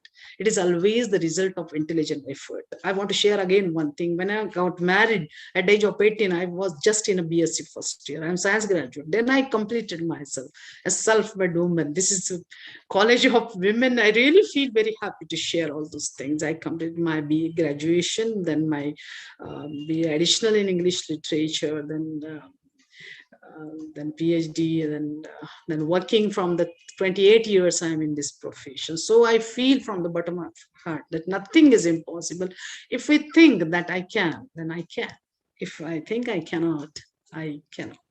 So a small change in perspective can generate the miracles. What is the small change? Action without vision is only passing of time. We know this sentence very well. All my stakeholders, all my participants, my listeners, my respected brothers and sisters are well known with this sentence. Vision without action is merely daydreaming. But vision with action can change the world. The person, Smita Deshmukh, from just a small place like Amravati, now working on the national, international level. What is this? A vision with action can change the world. I've worked in movie, I've worked in sports, I've worked in everything, in all strata of the higher education or anything, in social, in cultural, in academic and research, everything. We should be thankful that we are allowed, because we are just doing or interacting with each other under pressure. The stress management is there. We should have the work management, emotion management, money management, work, everything. The time management should be there. Time is there, only 1 minute, I know. We should be thankful we are allowed. We should do everything. We need to protect and help each other. We should help each other, because today we are interacting with each other. I don't know about tomorrow. Today is in our hand. We should be very careful and very natural and very caring for each other. And so with this word, when any child like this is sitting in front of there and blackboard and now the screen, he's searching. Take the care of each other. So with these words, I very much thankful to Patil sir for giving my name, to connect my name with your institute, and thankful to Shilpa also with your, and Smita ma'am and Krishna ma'am also. Thank you. Thanks a lot and have a nice day forever. Thank you. Thank you so much, Professor Deshmukh. I'll take a minute just to tell you that we really appreciate the way in which you have so, how should I put it, so candidly spoken about your own experience. And I also want to tell you that as I've been listening to you, not just hearing your CV, but the way in which you have taken control of your life and the lives of the people in the institutions that you are a part of, it is extremely inspiring. You are really quite inspirational, and I wanted to put that on record. Thank you very much for your wonderful talk. Thank you very much. Thank you, ma'am. It was absolutely a privilege to be a part of this truly expansive, comprehensive, and I would say a mesmerizing presentation. Thank you so much for your lucid style and sharing your experiences, and on the way of this presentation, giving us so many invaluable inputs and tips. Thank you so much, ma'am. Thank you. Thank you. And we were scheduled to have a lunch break for a few minutes. So should we break for the break now, and then could we come back for interactive session? Yes, you can. Okay. I think my suggestion is, Shilpa ji, yes, sir. We were supposed to have 1 to 1:30 as a lunch session. So I think people will need half an hour for lunch. So maybe it is 1:15 now. So we can assemble back at 1:45. Sure, sir. Sure. Yes. Yes, sir. Yeah. So we'll take a lunch break of half an hour. So we are going to join back at 1:45. And in the meantime, participants can type in their questions in the chat box, and we'll have a interactive session immediately once we gather again. Thank you. Yes, thank you, Patil sir. Thank you, ma'am. Thank you. Thank you very much. Thank you so much. Thank you. Thank you, everyone. And Professor Deshmukh, you're most welcome to come to college. Yeah, certainly.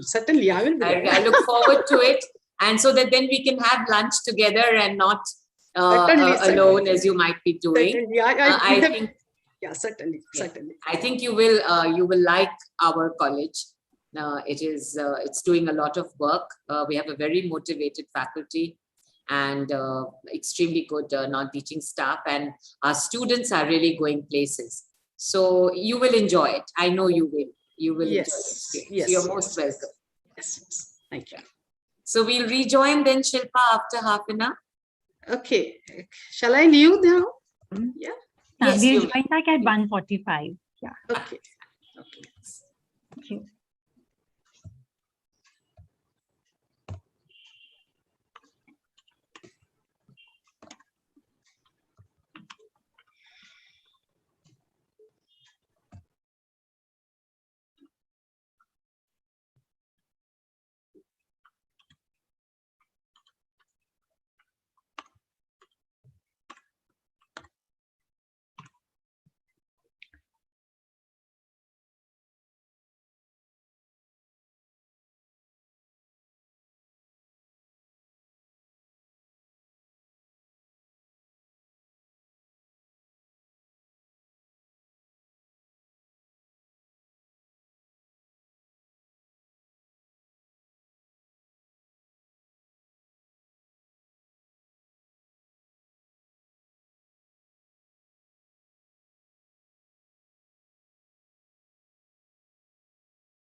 Welcome back to all the participants.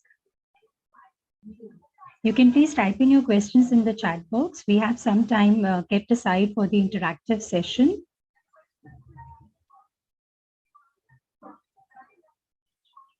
It would be a good idea, Shilpa, if you remind at least our college colleagues to join in. And Sure.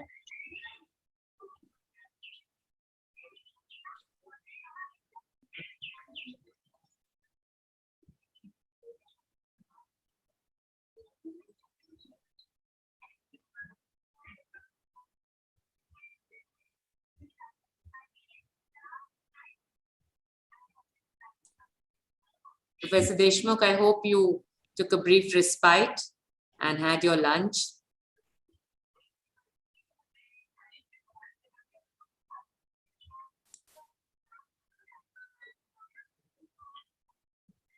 You're muted. You're muted. You would need to unmute. Yeah, I always feel happy when I get some new friends. I think in this journey of life, that's all we can be. We can be friends. I'm really inspired by your work on theaters. Really, I was so fascinated because I'm a stage artist also. Okay. Yes, I heard you say that you've acted in films and stuff. Wow. Yeah. No, I have basically been, I'm an English literature person, and my area of research has been theatre and performance studies. Yes. And I have done only very amateur, very amateur, school and college and university level of performance.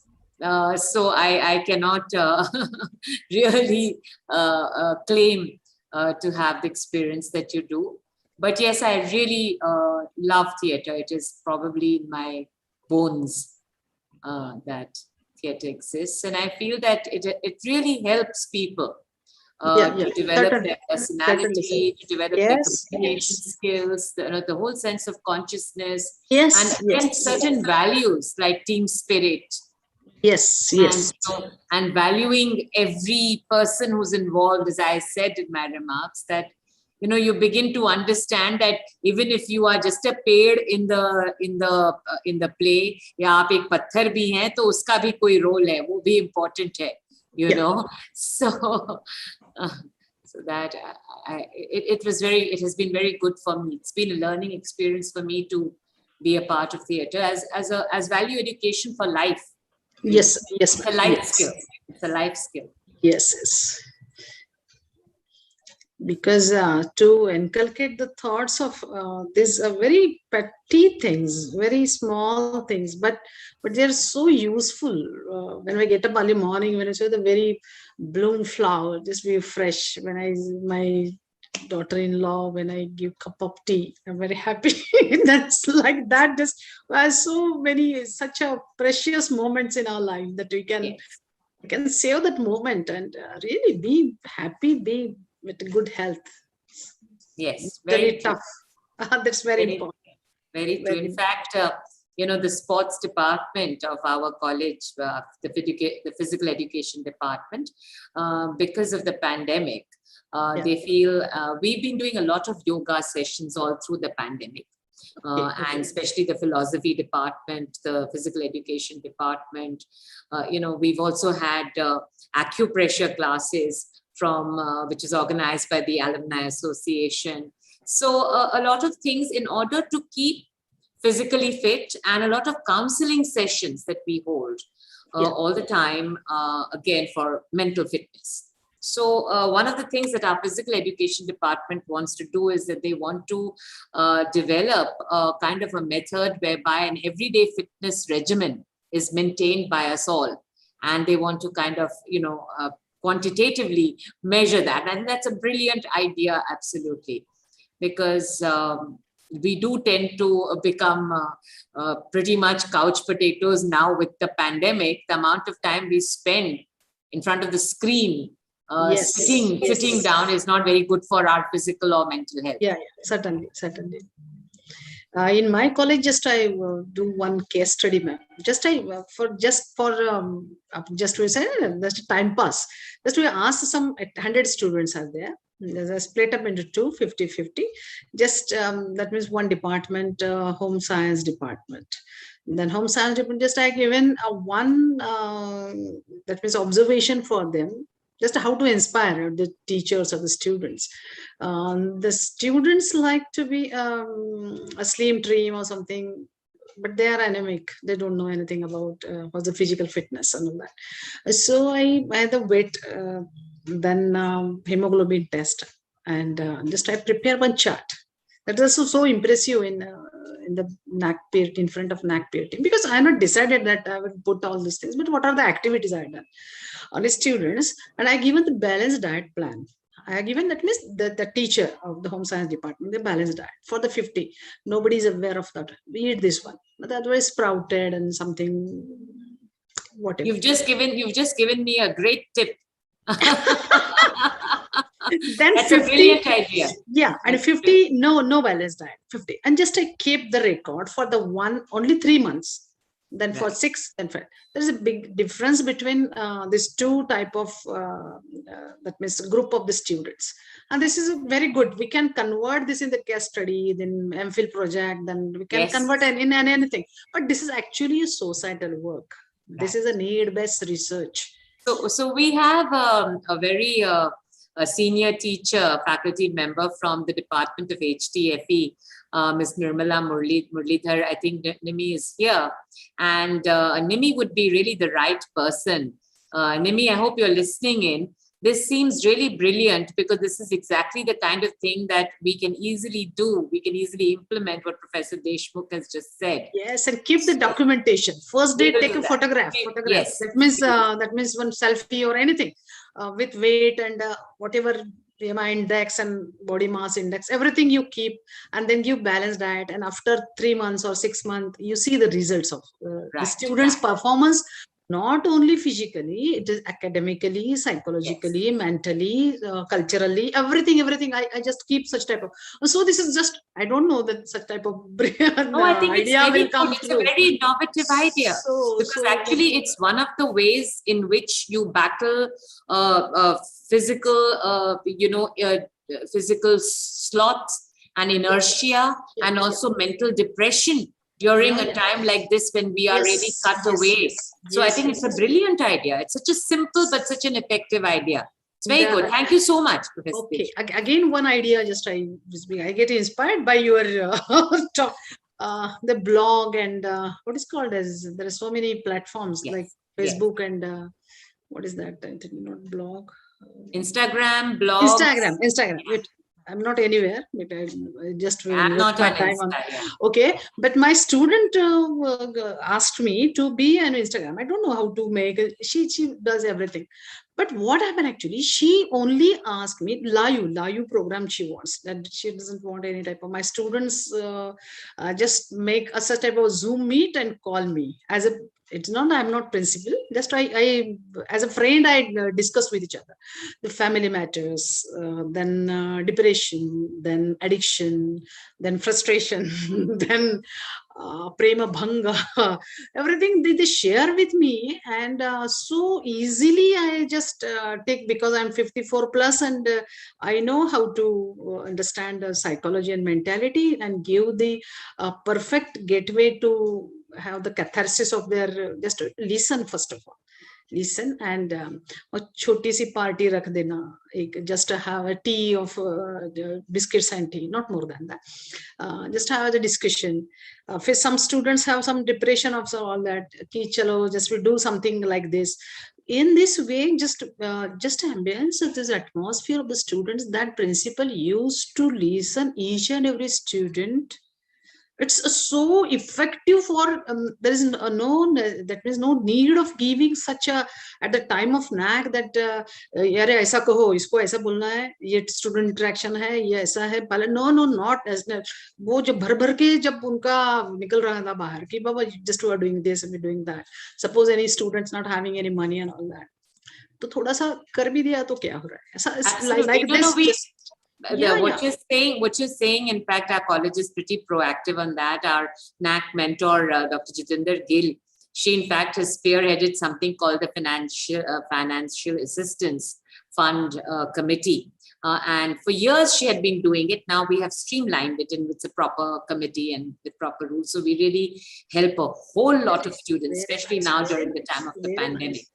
And as far as talking to the students are concerned, the teachers of this college will tell you that, I tend to meet each department, the students separately, and spend at least an hour and a half just talking to them, which is a lot because there are 12 departments. So, but it's worthwhile. I think It's Professor worthwhile. Halim has come. Good afternoon, Professor Halim.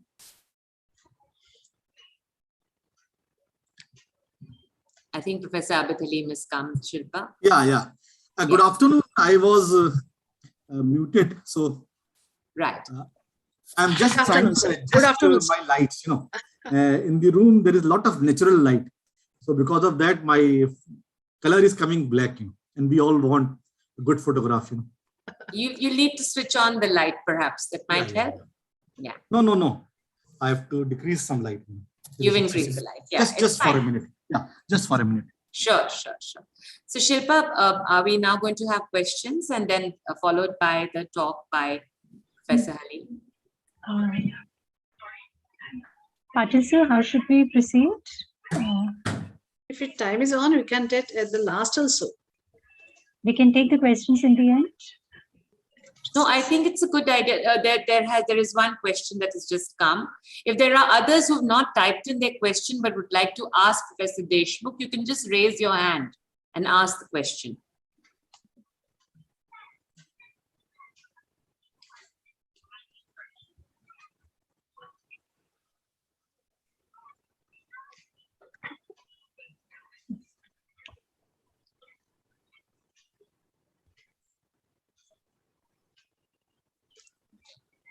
Patil sir, there are a few questions, so should we take them right away? Mute. Yeah, I was muted, so. Sir, I think either way, because we are little running short of time. So Professor Abid is on right time. So 2 o'clock is his time. So maybe I think we can start this session on time, and there were I don't see not many questions on the chat. Maybe 1 or 2 questions are there. One is on the is there any provision for ethical education under NAP? What are the activities that can be done by entrepreneurship development clubs in colleges? Maybe that question my madam can answer, and then we will move on to the next session, because I think we can keep the time. That's better. I think, sir, if you will allow ma'am to take this one question, the one on the entrepreneurship development clubs, and thereafter we can proceed with Professor Halim's. Yes. Then it kind of, there's a kind of a continuity then. Yes. So, ma'am, would you like to take this question? What are the activities? Yes. What are the activities that can be done by entrepreneurship development clubs in college? Yes, there are some. We can say I can answer this question like this. We have the placement cells, and innovation and incubation center is there. Actually, with the help of that means we have some resources from outside. We have some placement drives from various, that means we can say stakeholders and the known alumni also. So such type of activities for entrepreneurship in basically it doesn't resist that is maybe arts college or science or any college. That means this such type of clubs are actively that means doing their work, and we can have the online also platform at every time we just may pick up some news or any type of just opportunity for the students, and for the voluntarily just we give such type of activities or such type of opportunities to the student to participate. We have separate committee for this, and through that we just organize such type of activities. Ma'am, with your permission, I'd just like to add what my college does. It's a Yes. new development, and I'd like to share that because I Yes, think yes, it's yes. worth emulating. So Yeah. we have an entrepreneurship cell in college. We don't have any incubation center. We neither have the money nor the funding for it, and whatever. So, but we have a very active entrepreneurship cell, and the teacher convener for that, I don't know if she's present here right now, Dr. Manisha Sinha from the Commerce Department. Recently, she, along with her students, have started a project called Project Anupam. And as part of Project Anupam, those students who have a particular set of skills, for example, I could be very good at baking, or I could be very good at making cookies, or I could be very good at painting. So we are providing a platform for them to kind of sell their products if they can, you know. So that then is a kind of an incentive to students. So they learn the entire, this is of course at a very small scale. Naturally, it's only at the college level. But in the process of doing so, they're getting trained in terms of how do you advertise your products? How do you price your products? How do you use certain platforms like the online platform? How do you manage the finances and so on? So this is one of the activities that our entrepreneurship cell of Janki Devi Memorial College has taken up recently, and I'm very happy to share that on this platform. That's nice. Thank you. Okay.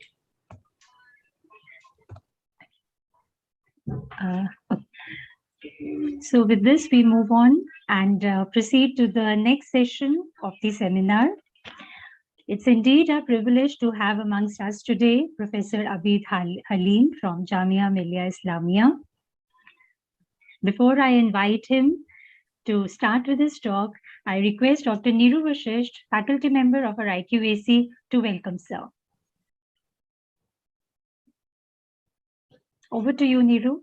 Yeah. Thank you, Dr. Shilpa. I take the privilege of introducing Professor Abid Halim, Professor of Mechanical Engineering, Jamia Millia Islamia. Professor Halim is the founding honorary director, Internal Quality Assurance Cell at Jamia Millia Islamia. He is the honorary visiting professor to IIT Delhi, and presently he is the regional editor, Global Journal of Flexible Systems Management, Springer, and associate director with JCOT Elsevier, MAPN, and iScholar. He is conferred with the fellowship of AGBA and has professional and life membership of IIIE, ISME, ISTE, GIFT, SCL, IICC, and ISC. He has served as president and secretary to Global Institute of Flexible Systems Management and AGBA, has attended 2019 leadership program of UGC MHRD at AMU and Ohio State University, USA.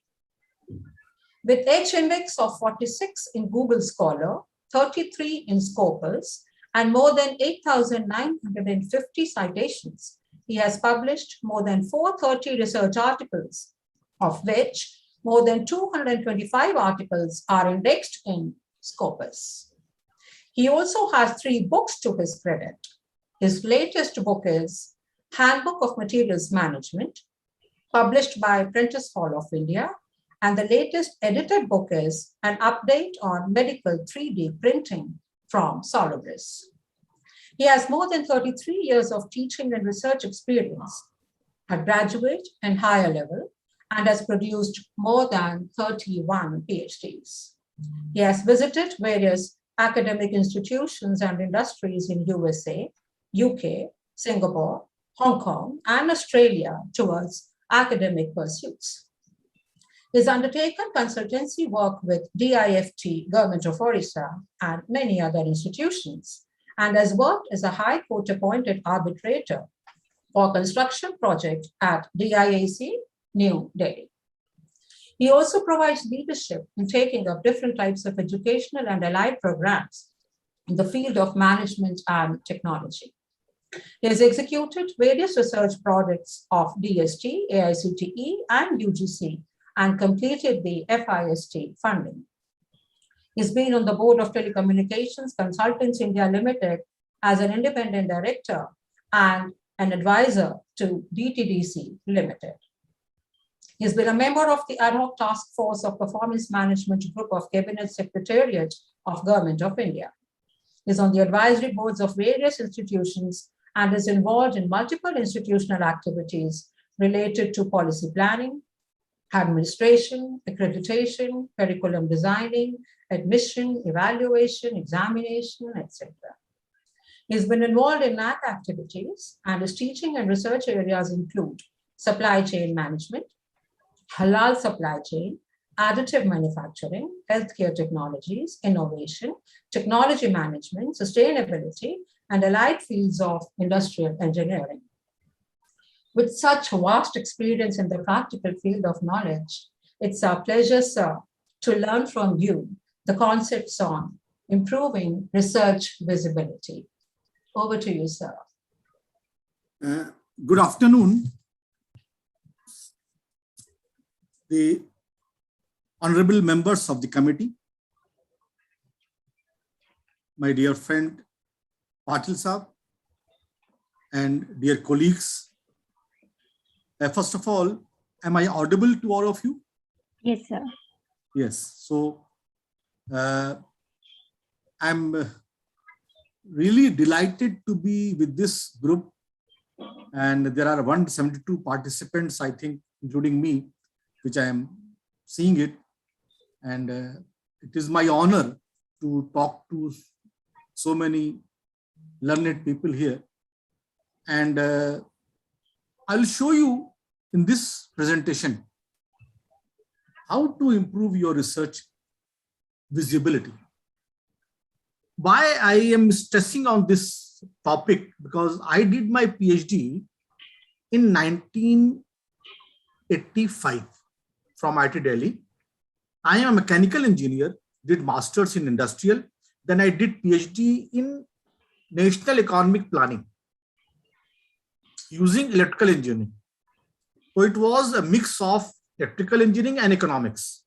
And I'm a mechanical engineer. I did on my own. And then I published, I tried to publish very good results, actual results. I used the actual data, no fudging, nothing wrong there. And when my research came out, it predicted a lot of bad results. And nobody published my papers. Nobody published. It was really very bad for me that 10 years, no papers were published. Very few.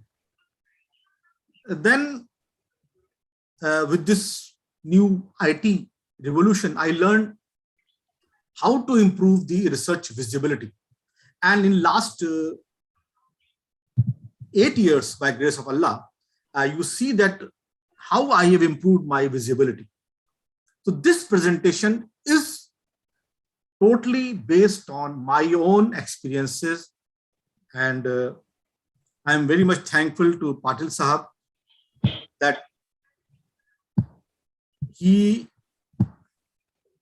gave me this opportunity, and he has been quite encouraging me for this. My presentation, I think, is visible to everybody. Yes, sir. Just a minute. I'm not very comfortable with Zoom because what happens is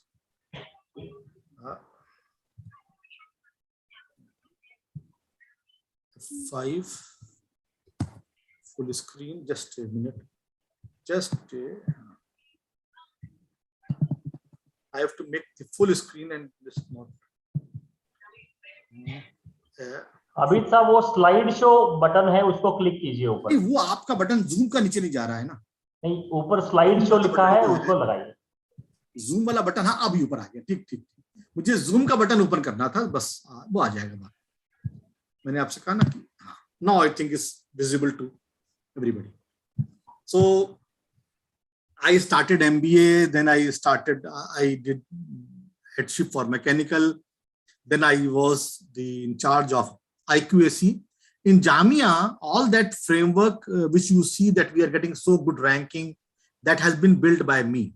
Even those portals are opened by me and everything, Times ranking or higher ranking and this all things. And I have been too harsh on people in getting the documentation. And now you can see the good results the university is reaping out of the benefit of this disciplined approach. And this is a small session. This presentation is basically based on my experiences and many of my colleagues, my PhD students and members who have helped me in getting this. This presentation is from my life, from my research, and it gives some very good, interesting insight into the developing your research visibility. I'll talk about the research types, international publishers, citation, and so on. And first of all, a very simple question to all of us, including me. Why do we do research? First of all, why do we research? I have a passion. I like research. I want to do something in my area of concern. But I'm a mechanical engineer. I'm not an economist. I want to do a research in economics. The system does not allow me to do research in economics. I want to do research to create knowledge. There are people who are so passionate to disseminate and they want to do research for that. But here we are doing it for attracting students, faculty, media, NAAC, and getting funding, support, sustainability. And ultimately we want visibility, ranking. The research has come to ranking, has come to accreditation, visibility. Earlier I told you my research was for my passion, knowledge creation, dissemination. No, this has come to last 4 points. And ultimately, it has become a compulsion for me.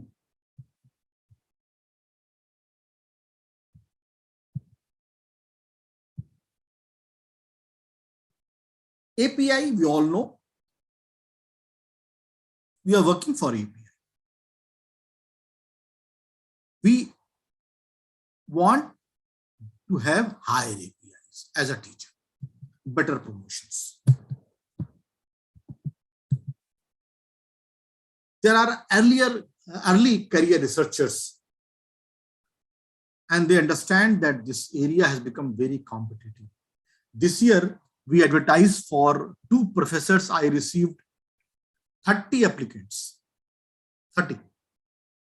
And for 2 assistant professors, we received 300 applicants. And out of these 300, 200 plus are PhD holders. The problem is that they are facing a challenge to build their reputation record. They don't know how to promote themselves, how to develop a brand in their area. They don't see the opportunities which is outside their institution or outside their academia. So we are here to tell you how to make your research visible. The important thing is here is that more than 50% of research publications are never read by anybody. Never. I am editing 4 journals, 4 special issues, and all of them except iScholar are having good their SCI Scopus index. But even in those journals, there are papers which nobody has read. Do we know it? Everybody know about that. And out of that, the important point is that 90% of that publication, nobody cites. in good databases.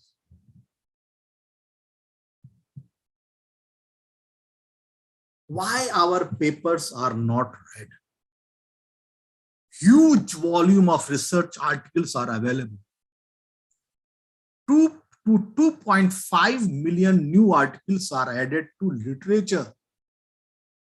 Padhe likha article is not just the newspaper clippings, no, 2.5 million. But they are quite complex in technical, not easy to read, not easy to assess and understand. And it looks they don't have any relevance. So they are to a very niche discipline, so people don't read them. I'm audible and visible, right? Sir. For a PhD, a researcher gives 3 to 8 years. And after he gets the degree, 70% of the researchers don't read their thesis. I can make it 80%.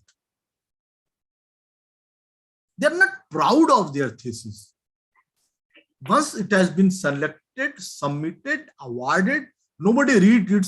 It's there in their drawing room, it's there in their room, and just like a good piece of photograph. They don't read their research articles once it is published. They don't try to find out faults in them. Nobody does it. It's 80-90% people don't read their research article if it is published. And the best part is most of the PhD students don't want to meet their guide after the thesis is over without compulsion. What they think about it, that he is a selfish taskmaster, fault finder, policeman. If I am wrong, I think I did 32 direct PhDs and more than 15 more PhDs, but very few of them are here who come back. Most of them don't like me because I have been very tough taskmaster. So this is our attitude.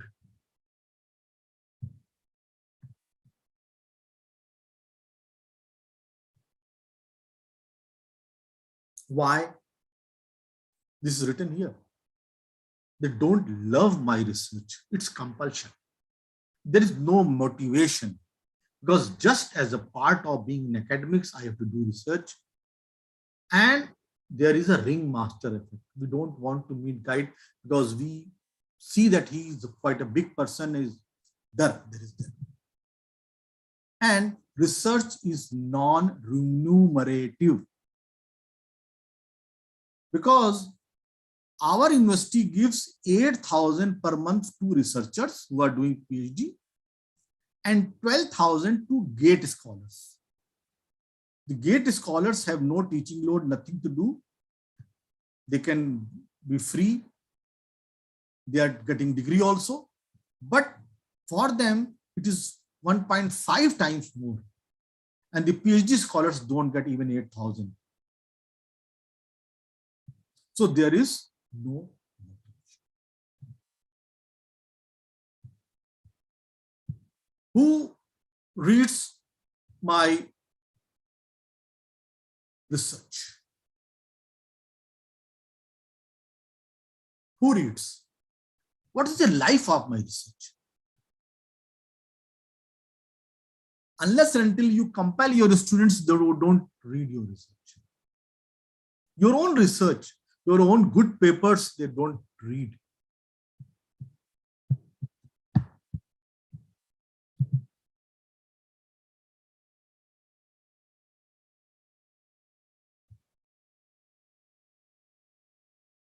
So now we come to, this is what is our status. Very clear about that. The research that we are doing, the college does not want, the college does not support, universities does not support, very few colleagues give motivation, and if you are doing research as non-teacher, then very poor remuneration, very poor money you get out of that. Now we come to the second part, journals. Who publish journals? देखिए, the biggest journals, publishers, journals, maximum numbers are in medical science. And we are into social science, economics, engineering. Social science, engineering, literature, health studies, history, humanities combined will not be able to meet the medical sciences. So most of these journals are in medical science. Why? There is another logic which I don't want to discuss here. The research type that we generally get is disciplinary, multidisciplinary. We have institute people, multinational, national level participation. Then we have experimental research, methodological research, case, simulation, literature review, bibliometry. So these types, they depends upon our problem and your facilities and your resources. But where the maximum number of paper get published, it's the bibliometric or literature review. Then it is for the your experimental research. And which get the maximum visibility? Multidisciplinary research. Paper types, you all know: experimental, review, case, empirical, simulation, and theory building. Now, these are the top international publishers. You have to understand what these people are, what they want. You toil, you work hard, and ultimately, when you publish a paper, it becomes the copyright of these publishers. It is not your copyright anymore. Even if you want the paper from your own paper, you have to purchase from them. And they don't add any value to your paper. Your review is done independently. It's free, unpaid. Your editing is done unpaid. I'm an editor, I know. I don't get any money for being an editor. It's just an honor. And ultimately, just by providing a repository and an electronic platform, they get the copyright. And you don't have the copyright also. And you don't own these companies. You have no power to own these companies. These are the companies, they are not publishing journals. They are now into business analytics, like Elsevier. You know how big the company is? It started in 1880. And it is into global information analytics business. They are not just publishing journals. So what they are doing? They are doing data analytics. They specialized in technical and medical and scientific content, and they even predict who will get the Nobel Prize. They tell who will going to read your paper. And they have the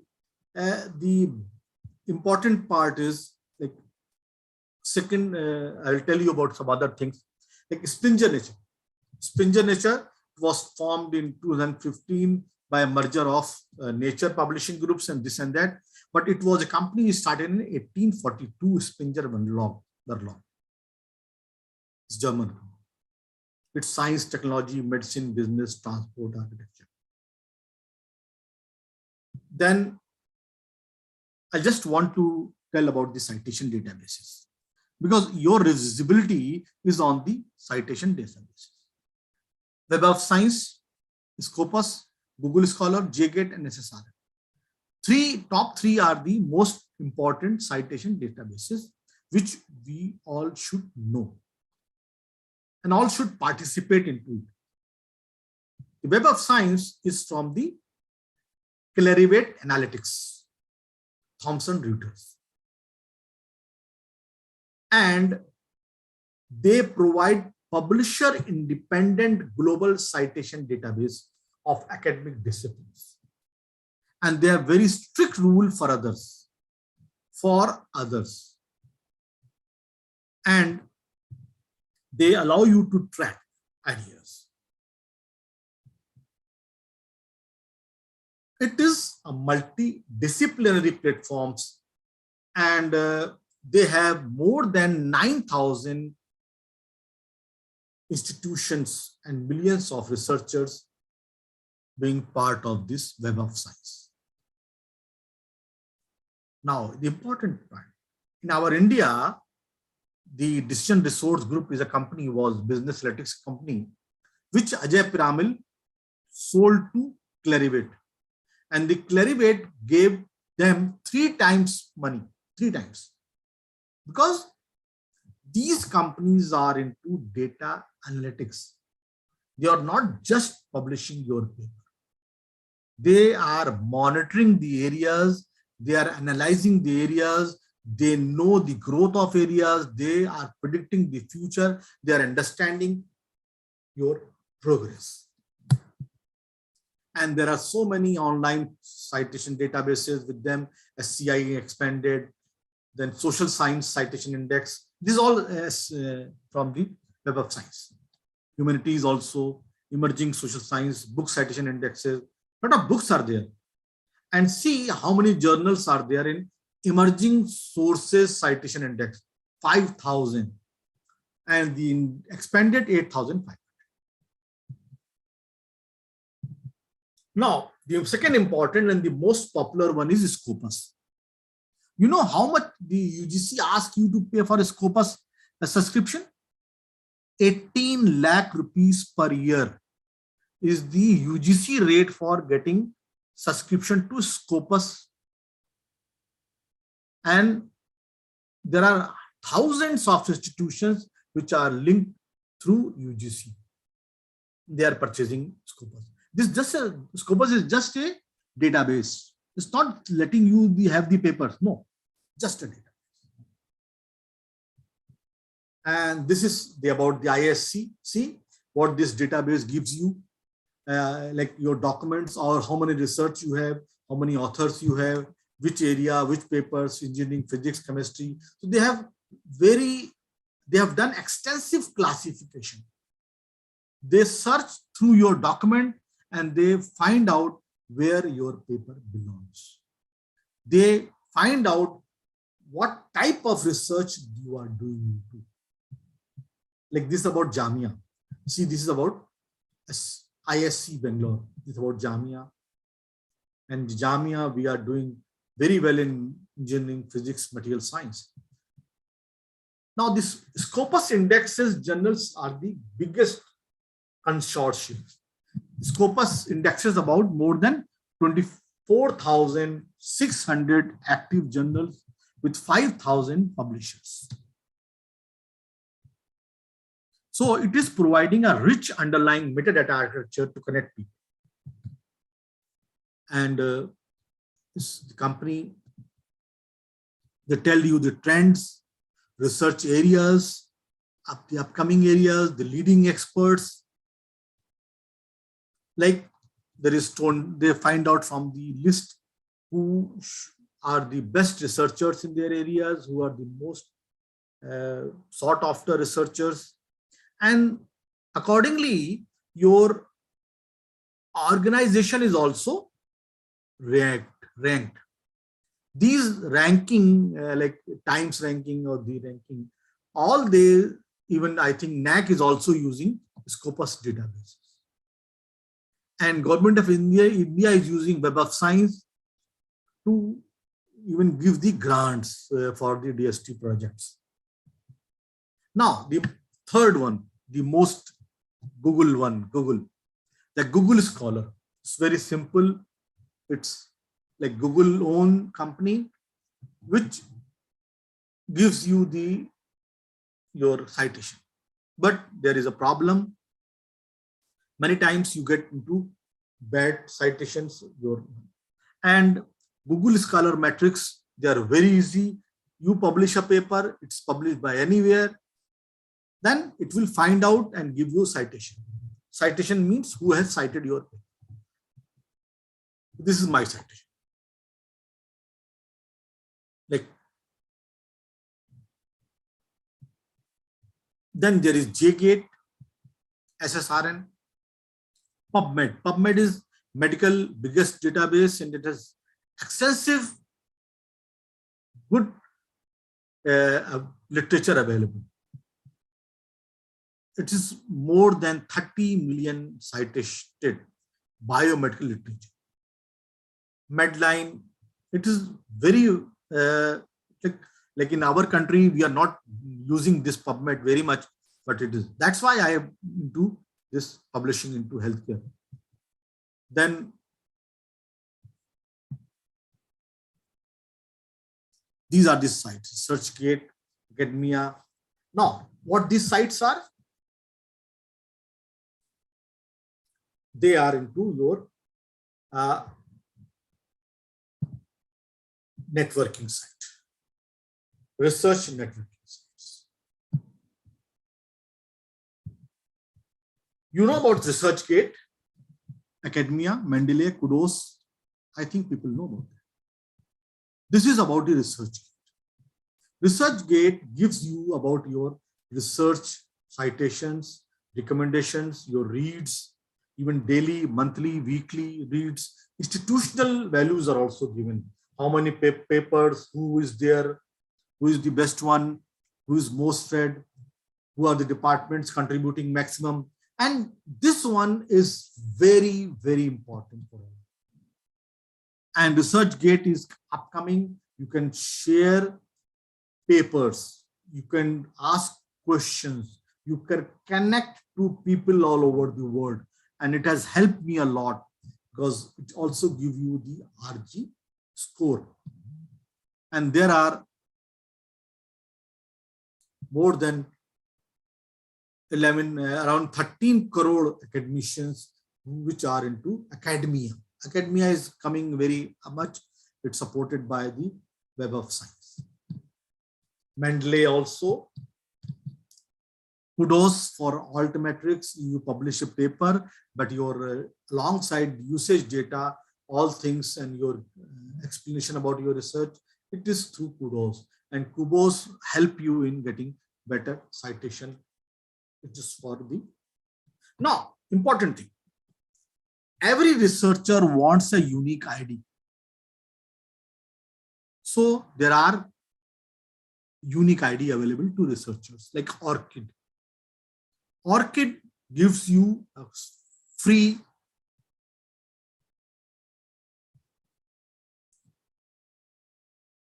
ID. And it is a lifelong ID. It is not connected to your institution. You change your institution, your ID will remain same.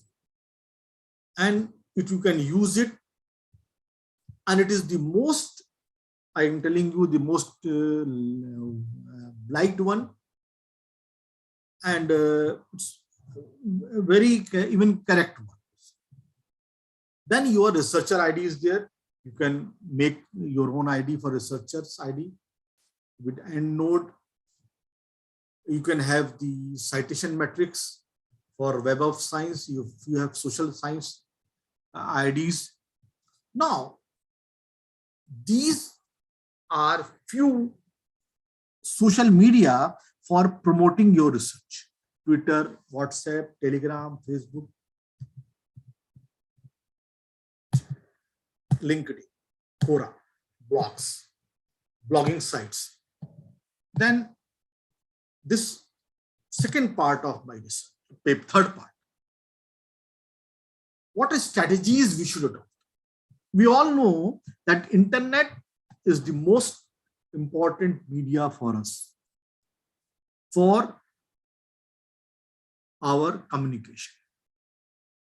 So internet is a tool for research, and internet has a medium of research.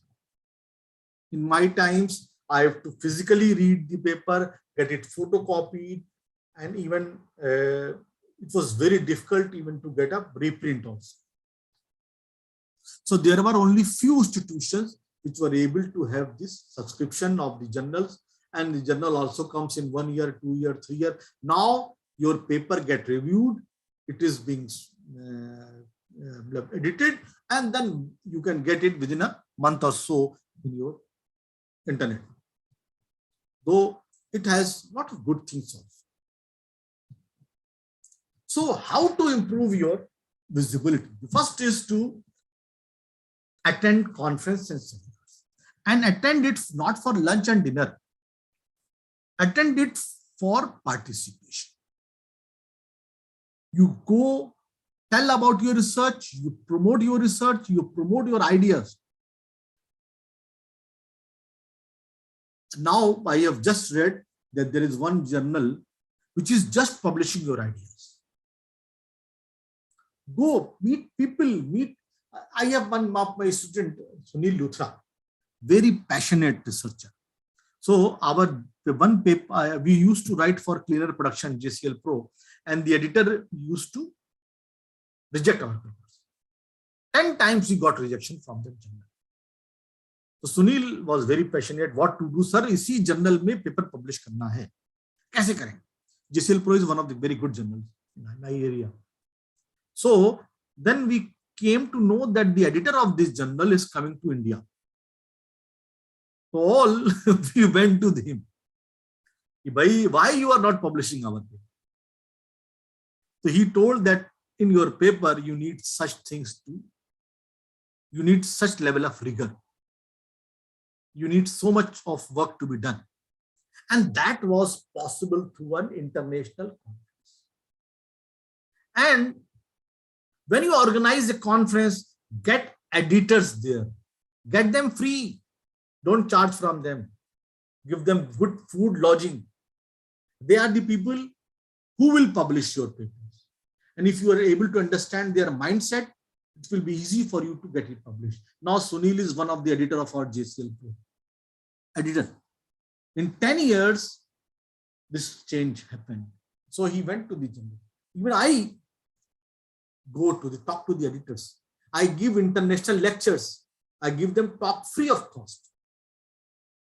And there are a lot of other things like, so you have to attend the conference.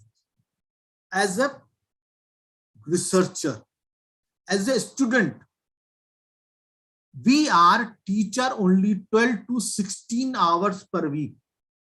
Rest of the week, we are a student. Very clear, very clear. You have to be a student.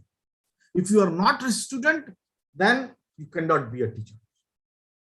So throughout the week, we learn, and we deliver in the class only 12 to 15 hours a week. Then important thing is organize FDPs, organize seminars, workshops. And with that, you get good audience coming to you. Tell about your research ideas. And then FDP in upcoming area is always good. You connect to people. They come to know about you. Then when you organize your conference, publish your conference proceeding in select journals or index proceedings. Index proceedings are all your papers are duly reviewed, blank reviewed, blind reviewed, and after that they are published by index journals. And by that you increase your number of publications, and your colleagues also get a lot of motivation. And you have to see that this proceeding is into Web of Science or Scopus. Or you can tie up with some good journals and your good papers are sent to them. Now, for new entrants, what to do? You develop your website. supervisor website, link to it. You link to institutional idea, like institutional ResearchGate accounts, your own account. You LinkedIn accounts, link to institution account. Your institute has a LinkedIn account, your account link to it. Blogs, academia.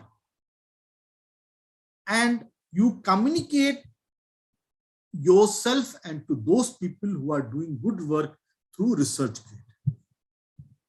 This is very important. And the most important thing is having a balance on quality versus quantity. Some papers give you good citation, some papers you don't get citation, but they are really good ones. Some step one, authenticity, consistency. You improve your reputation to brand, you have clear goals. Write your story, small story, large story. And you know that the small stories are for Twitter and large means around 200, 300 for LinkedIn and RG and website, your conference websites and so on. I'm telling you, that's why this one, because I am also referee for a lot of foreign universities. So when they appoint teachers in their universities, so they ask me for neutral referee. As a neutral referee, I evaluate their biodata, I evaluate their papers. So there they provide very nice each and every activity. If he has even given a web seminar, it is there on which date. If he has given any small consultancy, it has been part to any committee, everything is there. Some of the good people have 30, 40 page CVs. So this is, we have to learn. We have to learn the documentation part for our CV. And if your CV has proper documentation, it will help NAAC to give you good grades. Right? This is, you are building a blog, a brand. You are building a brand. You have to develop your vision. You have to be for your brand. Your ideas, your CV, your peers, your blogs, you have to have it.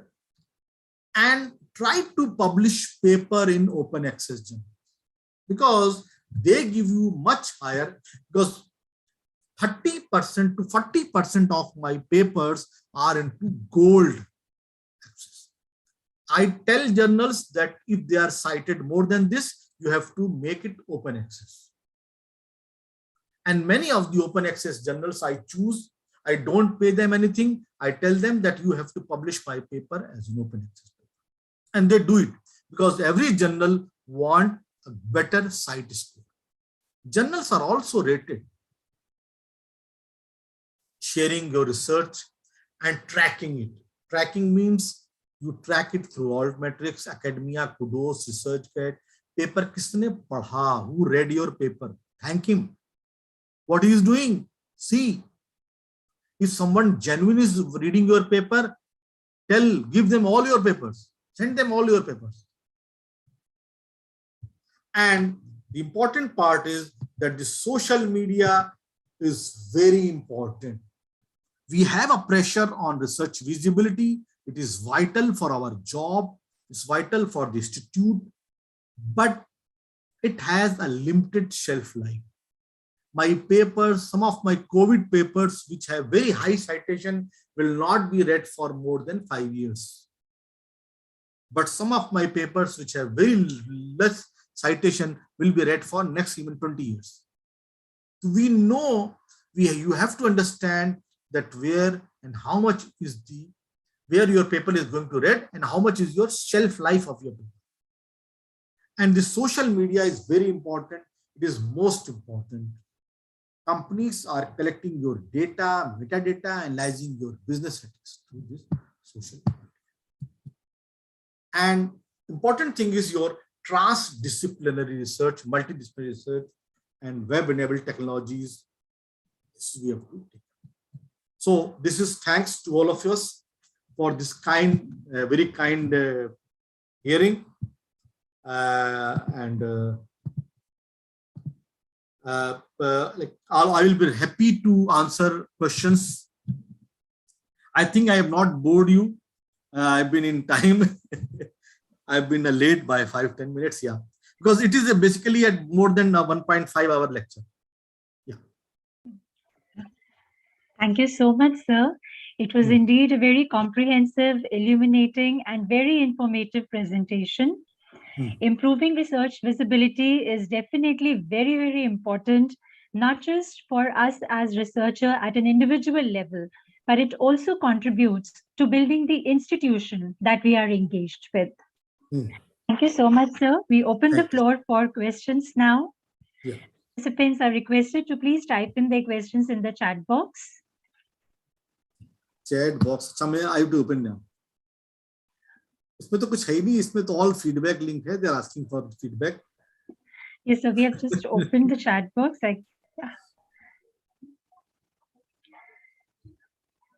Patil साहब, जब मैंने जामिया को start किया था तो हमारा H index university का 47 था.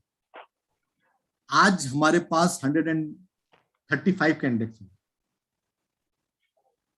हमने सबके रिसर्च गेट के अकाउंट्स बनवाए, पर्सनली बनवाए, सबका गूगल स्कॉलर का अकाउंट बनवाया, सबको एकेडमिया में डलवाया, और आज हमारी रिसर्च की सारी विजिबिलिटी, हमने सारे अपने डॉक्यूमेंट जो हैं वो डाल दिए नेट पे.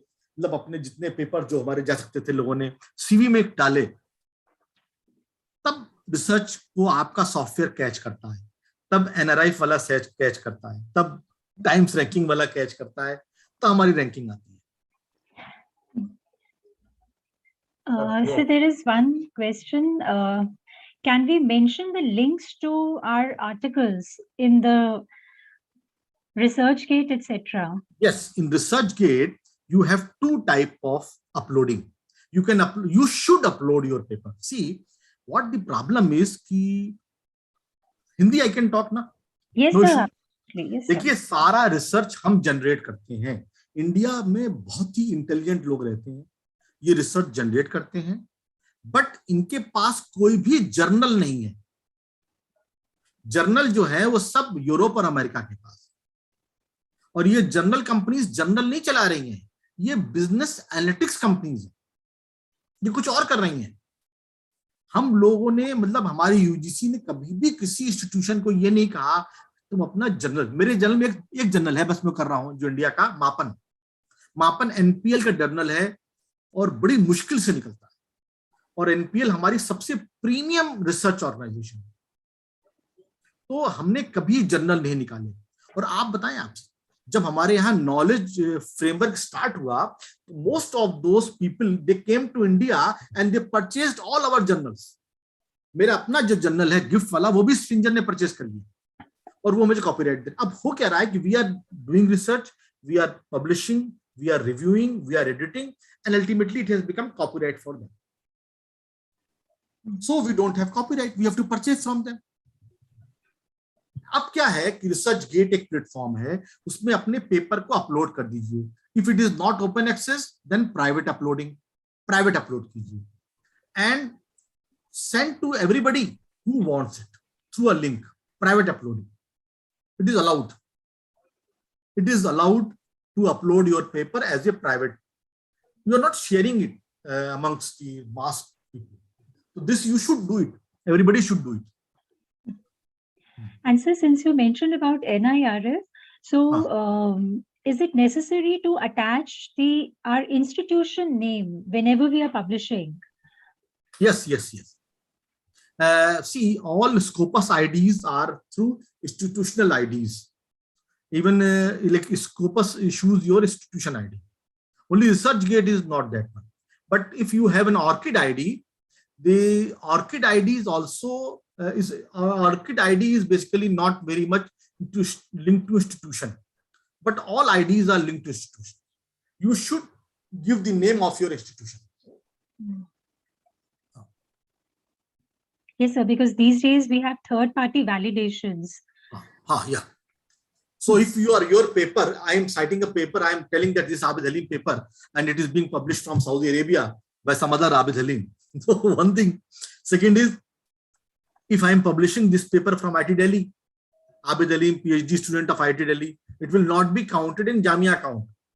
Jamia account will be only that paper which is Abid Halim Jamia Millia Islamia. So you have to tell everybody that they should write the name of your institution whenever they communicate any paper. Right. Yes, sir. Huh. I guess we are all learning on the way. Yes, sir. Abhijji, this is a question for the benefit of everybody. I'm asking. There was a time when publishing in a good index journal used to be very costly. Now, with advent of open access journals and some new ventures, this is becoming little less costly, but still it is a costly affair. That is so. How do you find good legitimate journal, which are indexed and that can be useful in improving H index and even citation in that is one thing. And secondly, publications from social sciences, humanities, where particularly those in regional languages, they have the issue of citations and getting indexed. So how do you address these two issues? Because a lot of literature, a lot of good quality research published in regional language gets ignored in this process. So what is the remedy for that? Achha, I will forget your question. The first one, that publishing in a good quality journal. Earlier, most of the journals were not asking any fees. Earlier, maybe around 5 years back. Now, they are asking fees for open access. And it is not small amount. It is 2 lakh rupees, 3 lakh rupees, good journals, 1 lakh, 2 lakh, 3 lakh rupees. For open access, your paper will be accepted and rejected on the basis of its merit. Just to make it open access, they will ask. And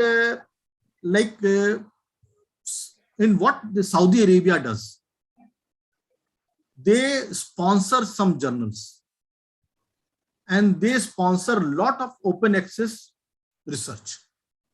There they get a name of one of the contributing authors.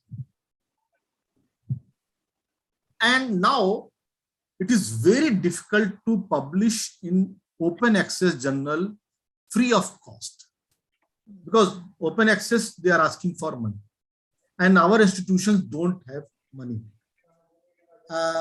Good quality journals, they are not, they don't charge anything, but open access journals charge. There are some journals which are published from Germany or Europe, which are open access and they don't charge. There are some journals, but they are very difficult because they give you an open peer review and other things are there. So in medical, most of the open access work is paid. That's why you will find so many journals in medical science. This is one thing. Open access, people are promoting open access, but it is charged. I don't have to pay because I have developed some level of standing, and I tell them that my paper will be cited and I'm not going to pay you any open access fee. So in this year, like I have 3-4 offerings from good journals, energy or sustainability, which is they are offering us free journals.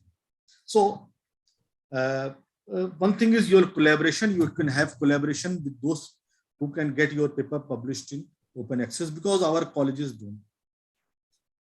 Second is about the regional language.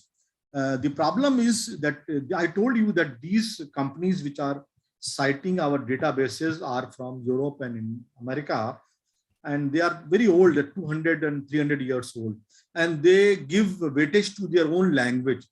So like China, India will have to develop its own citation system. India will have to do it, otherwise most of our research will not be cited internationally, because if you are doing something in Marathi, Odia, no, there is no journal which is basically in SCI or SSCI or Scopus Index, which is in Odia. So this is the problem. And second important thing is that those people who are publishing Odia journals in India, they are not running proper journals. Their journals which they are publishing, this is not indexed. They're not even trying to get it indexed through Scopus. So I will advise people that for regional languages, especially those who are in Marathi or Bengali, because that is much read, and Tamil, these people can publish, they can start their own journals and they try to get it into Scopus, they get it Scopus databases. Because there are some rules for Scopus and SCI, and if you follow those rules, you can get it indexed into Scopus. Then all your papers will be cited appropriately. This is something which has to be taken by the country level bureaucrats or something. If I think I've been able to answer something. And last question. So are all Scopus Index journals, are they a part of UGC care list also? Yeah. Open Scopus is Scopus and SCI. They are more than that. If you are having SCI, it's more than.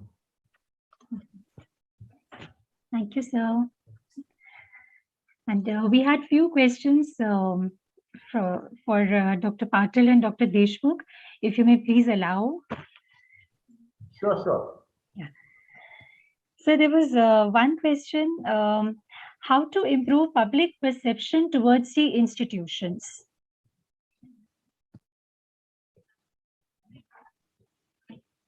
So this is one.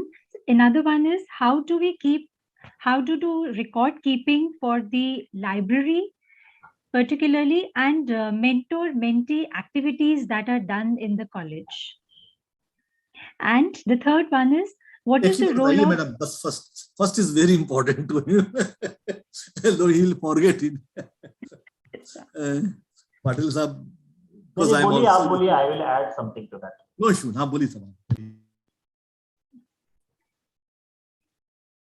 I think public perception, in terms of public perception, I am a mix of old school and also the new thoughts. Old school says, because I happen to be from the field of journalism and mass communication, in public relationship philosophy, there is one basic funda, that is what is good PR, what is good public relations, they say. They say a simple words, do good and tell people about it. So what is important is, if you are doing good, that is most of the times enough. But in the new era, it is not enough. Just keep doing good. You have to keep telling. Nowadays, there is a lot of dichotomy. People only keep telling, they don't do anything. So मेरे ख्याल से पहले तो कुछ करना चाहिए. They have to do something first and then start telling about it. So this is a very basic principle of managing the public perception. Maybe for institution, for individual, in politics also, maybe you have to do the things first and then start telling about it. And then there are ways, Abhijit ji has explained how can you do it about research. About research, there are technical ways, there are various ways where you have to invest your time, resources in ensuring the visibility. Similarly, about the work also, I think you have to be, this is a networked world. Like, previous decades, this era belongs to networking, social media. So you have to have your presence everywhere and then make sure that, your good work is publicized adequately. So that is very important. Maybe Madam Smita ji and Abhijit ji can add something to that. Sir, what our Patil Sahab has told us is 150% correct. And we have our Facebook and Twitter which tells every good thing. Even if your students has got an extraordinary placement, put as a news. Put as a news. Because whatever you put in this internet, it goes somewhere. And let your students read it also. This is something very important. First to do good and tell people good about yourself. And ultimately what happens is, ultimately you can, with this so many good news, you built your image. See, Jamia was in CA, NRC and so and so. But every day you will find very lot of good news about Jamia. Lot of good news. President medal, this award, that award, everything we put into the media. Similarly, there are colleges who are doing very well into this PR. This is one thing. Rest, I think people can tell better.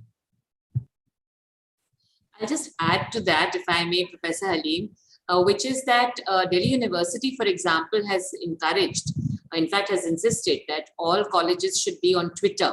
So initially I couldn't understand, but now I realize why. Because you immediately, very briefly put forward any news, any event, any award, any distinction by anybody, any of the stakeholders of the college. You put it on Twitter, and obviously that has a broad reach. But I think what you said that, about the fact that whenever something is achieved, whenever something is done, if collectively everybody, not just the principal or just the media team, but if everybody in the college, say there are 150 teachers or 170 teachers, if all 170 teachers put it up on their media handles, whichever is their media handle, or the non-teaching staff puts it, we have say 100 odd non-teaching staff, and a college like mine, which has 3,100 students, if they all put it on their media handles, it is bound to change public perception. The fact is, it doesn't happen at that level. There will be 10 voices that will be constantly talking about the college, and those 10 voices will obviously have a limited reach.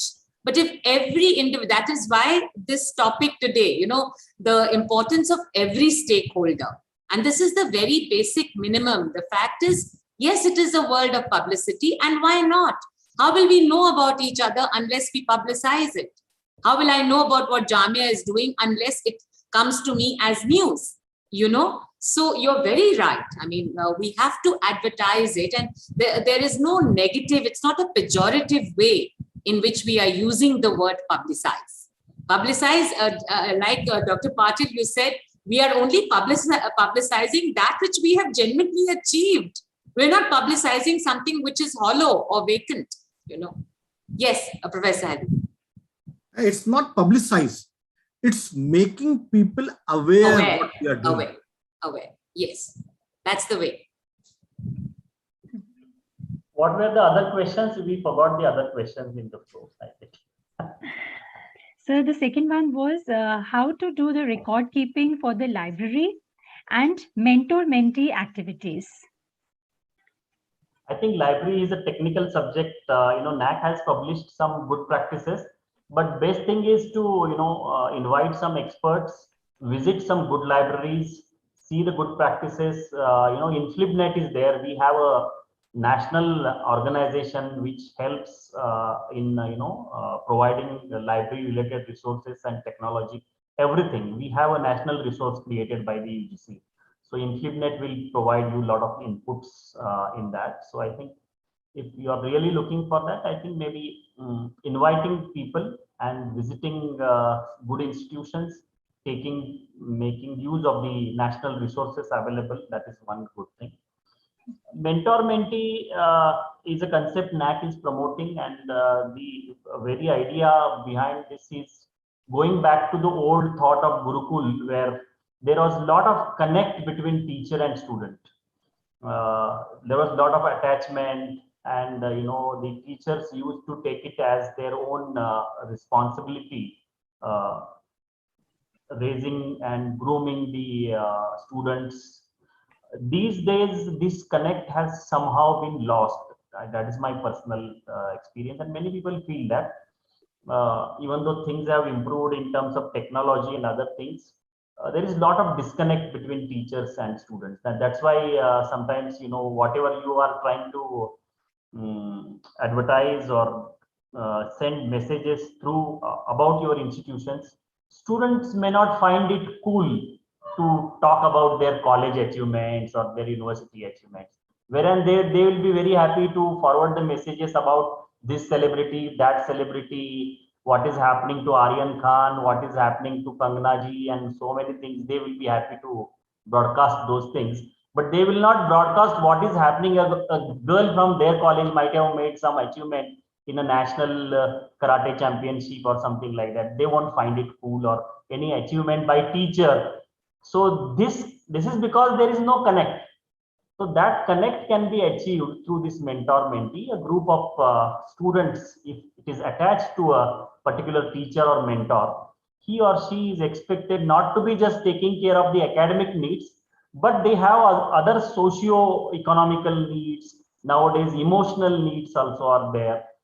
With the advent of social media and so many things, people have become very impatient. The young generation is extremely impatient. They want quick results. They would post something on Instagram or Facebook or something, and they want very quick likes or something. If that doesn't happen, they get restless. So they do not belong to our age, when a letter will go, that will reach after some days, and then that response will come. So that time lag is not there. So immediate, they have so many emotional needs. I think the mentors can certainly fulfill that needs. So mentor-mentee is an attempt to rejuvenate that old school of Gurukul with the modern technology. And I think with that right spirit, you can innovate your own ways. There are no prescriptions to make that you should do it in this way. But ideally, record keeping is good for various reasons, for NAAC or for various reasons. I think that is what I would say. Maybe others can add. And so the last question we have with us is, what is the role of Swayam in the coming years? Amit जी, आप बोलेंगे?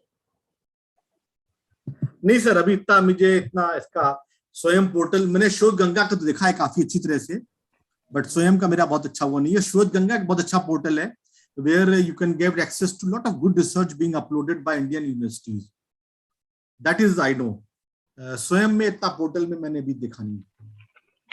But my response would be yes, this is one of the wonderful initiatives by the government, and more such initiatives should happen, because we have many problems, and one of the problem is faculty crunch. Faculty crunch is one issue, but at the same time we are not adequately using the available resources. When we have one good professor, why only the students of that particular university should benefit from that professor? Our millions of students actually can benefit from the expertise of that professor or any source, if it is appropriately used in technologies like Swayam. It is made available through Swayam. So a lot of serious issues like availability of resources, availability of even space. Even in metros, the colleges are facing problems of space. They do not have adequate space to accommodate students. And now maybe something happened in pandemic, but that is good. People are now well versed with, they are comfortable in using the online technology. Earlier, people were not at all comfortable.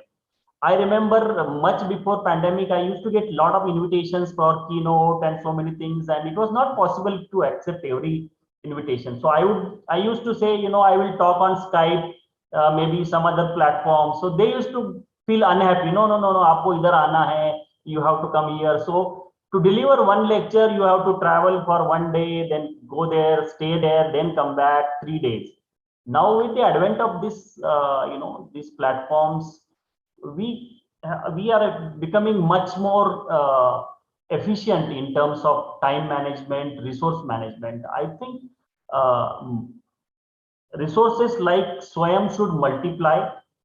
The best teachers, the best classes, maybe in fine arts, in mechanical engineering, in maybe management, that could become available to the most of the students, and that would reduce the burden on so many people. Some new things have to be devised now. So the traditional way of looking at teachers and even regulatory bodies have to change. The time, because Abhijit belongs to, he knows AICT and so many other things, and I know UGC and so many other things. So many regulatory bodies will come with the tape and measure what is the size of the principal's cabin, what is the, number of these things. So number of computers in department. Yeah, what is the Most student? redundant, I can say vestigial devices. It's a vestigial device. Yes. Computers. So that thinking has to go now. Regulatory bodies also have to change their mindset and move to a new mindset wherein the brick and mortar structure of the university or learning spaces is no more relevant. It is irrelevant. We can actually have a completely virtual university now, and that so that gives an answer where does this MOOCs and the Swayam type of revolution would lead. I visualize in coming few years, completely virtual universities will be the accepted reality, the new reality. It will not be possible for all the disciplines. It cannot substitute the campus experience, that the togetherness, learning together, that fun, those things will not be there. But to a large extent, to mitigate the issues of in a country like India where GR is not even crossed 30%, if we have to reach 50%, 60%, then I think virtual platforms will be a real solution for many of our problems. That's what I think. Yeah, correct. And UGC has recently permitted, I think, a portion of online learning taking from Swayam. So that is a great initiative. I think that would reduce a lot of burden. Even Coursera courses and NPTEL courses are also counted. NPTEL courses are also counted. Yeah. Like Coursera and Swayam.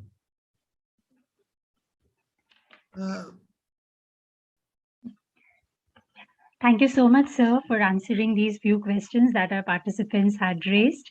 Yeah. I'll just like to, before you give the formal vote of thanks, I would like to thank from my side. I would like to thank you, Dr. Patil, Professor Deshmukh, Professor Halim. I'd really like to thank you from the bottom of my heart because of the very candid way in which you have presented before us not something which is unachievable, but something which is achievable. You have presented before us an existing reality, and you have then tried to show to us how we can negotiate our way through that reality. So that is extremely important. Dr. Patil, I would like to, on behalf of my college, request that can we please ask for who our peer team members should be? If we can, we would love it if the three of you would be our peer team members, because of the fact that, I loved the fact that you said, and it was very appropriate, and I think it's something that my entire college appreciates, the fact that you are also talking about the evolution of the assessing body, that while we as higher education institutions need to evolve, and of course, that's a very good thing. We all know that is essential. But it is also important for assessing bodies to keep in mind the fact that we cannot have homogeneity to such an extent that it becomes then impossible for an institution to conform. So it has been absolutely fantastic. And I know that Shilpa has got somebody to deliver a formal vote of thanks, but I personally wanted to thank you all from the bottom of my heart. Thank you so much. I'm really very, very grateful to all of you. Yeah. Thank you. Thank you. May I now Professor Sandhya Garg, Vice Principal of our college, to please deliver the vote of thanks.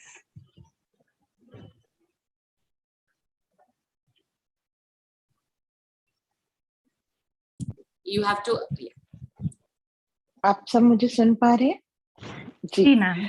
जी, धन्यवाद शिल्पा। राष्ट्रीय शिक्षा नीति 2020 के संदर्भ में शिक्षा के उन्नति के लिए विभिन्न पक्षों पर, चाहे वो विद्यार्थी है, चाहे वो प्राध्यापिकाएं हैं, प्राचार्य है, फिर संस्थान है, उसके ऊपर नैक जैसी उच्च संस्थाएं हैं, सभी की क्या भूमिका है, किस प्रकार से हम अपने अपने स्थान पर रहते हुए अपनी अपनी भूमिका का निर्वाह करते हुए एक बड़े उद्देश्य को पा सकते हैं, इस पूरे के पूरे कॉन्सेप्ट को लेकर आज जिस सेमिनार का आयोजन जानकी देवी मेमोरियल कॉलेज के लिए सर्वप्रथम मैं नैक का धन्यवाद करना चाहती हूँ कि उन्होंने हमारे महाविद्यालय के सेमिनार के इस प्रस्ताव को स्वीकार किया और हमें इसके आयोजन का अवसर दिया। हम अपने आमंत्रित विशिष्ट वक्तागण के प्रति हृदय से आभारी हैं। जैसा प्रोफेसर पाल ने कहा, डॉक्टर जगन्नाथ पाटिल, डॉक्टर स्मिता राव साहब देशमुख, प्रोफेसर आबिद हलीम, आप सभी ने ऐसे बहुत सारे प्रश्नों का उत्तर दिया। कुछ प्रश्न पूछे गए और कुछ प्रश्नों से हम IQAC टीम के साथ जूझ रहे थे कि ये इन पर हम कैसे कार्य करें, और हमारा सौभाग्य है कि बिना पूछे भी ऐसे बहुत से प्रश्नों का उत्तर हमें मिला है, जिससे कि हमें आगे कार्य करने में मदद मिलेगी। राष्ट्रीय शिक्षा नीति के आने से देश भर में शिक्षा का स्वरूप आयाम जैसा परिवर्तित होने वाला है, उसको मद्देनजर रखते हुए मैं अपने चेयरपर्सन डॉक्टर कुसुम कृष्णा का धन्यवाद करूंगी, जिनके मार्गदर्शन में कॉलेज निरंतर उस पथ पर अग्रसर है। प्रोफेसर स्वाति पाल हमारी प्राचार्य, जिनका नेतृत्व हमारे लिए ऐसे समय में हमें उपलब्ध हुआ है जब बहुत सारी चुनौतियां थी और हम उनके नेतृत्व में एक एक कर अपनी हर चुनौती पर विजय पाते जा रहे हैं। हमारी IQAC coordinator doctor Shilpa Chaudhary और IQAC team members doctor Namita Sethi और डॉक्टर नीरू वशिष्ठ, जिन्होंने इस पूरे कार्यक्रम का संचालन संभाला, मैं उनको भी धन्यवाद ज्ञापित करती हूँ।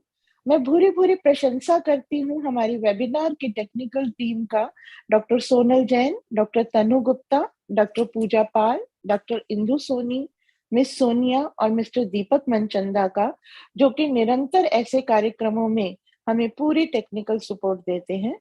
और हमारे administrative officer mister Surendra Kumar को भी मैं हृदय से धन्यवाद देती हूँ उनकी टेक्निकल सपोर्ट के लिए।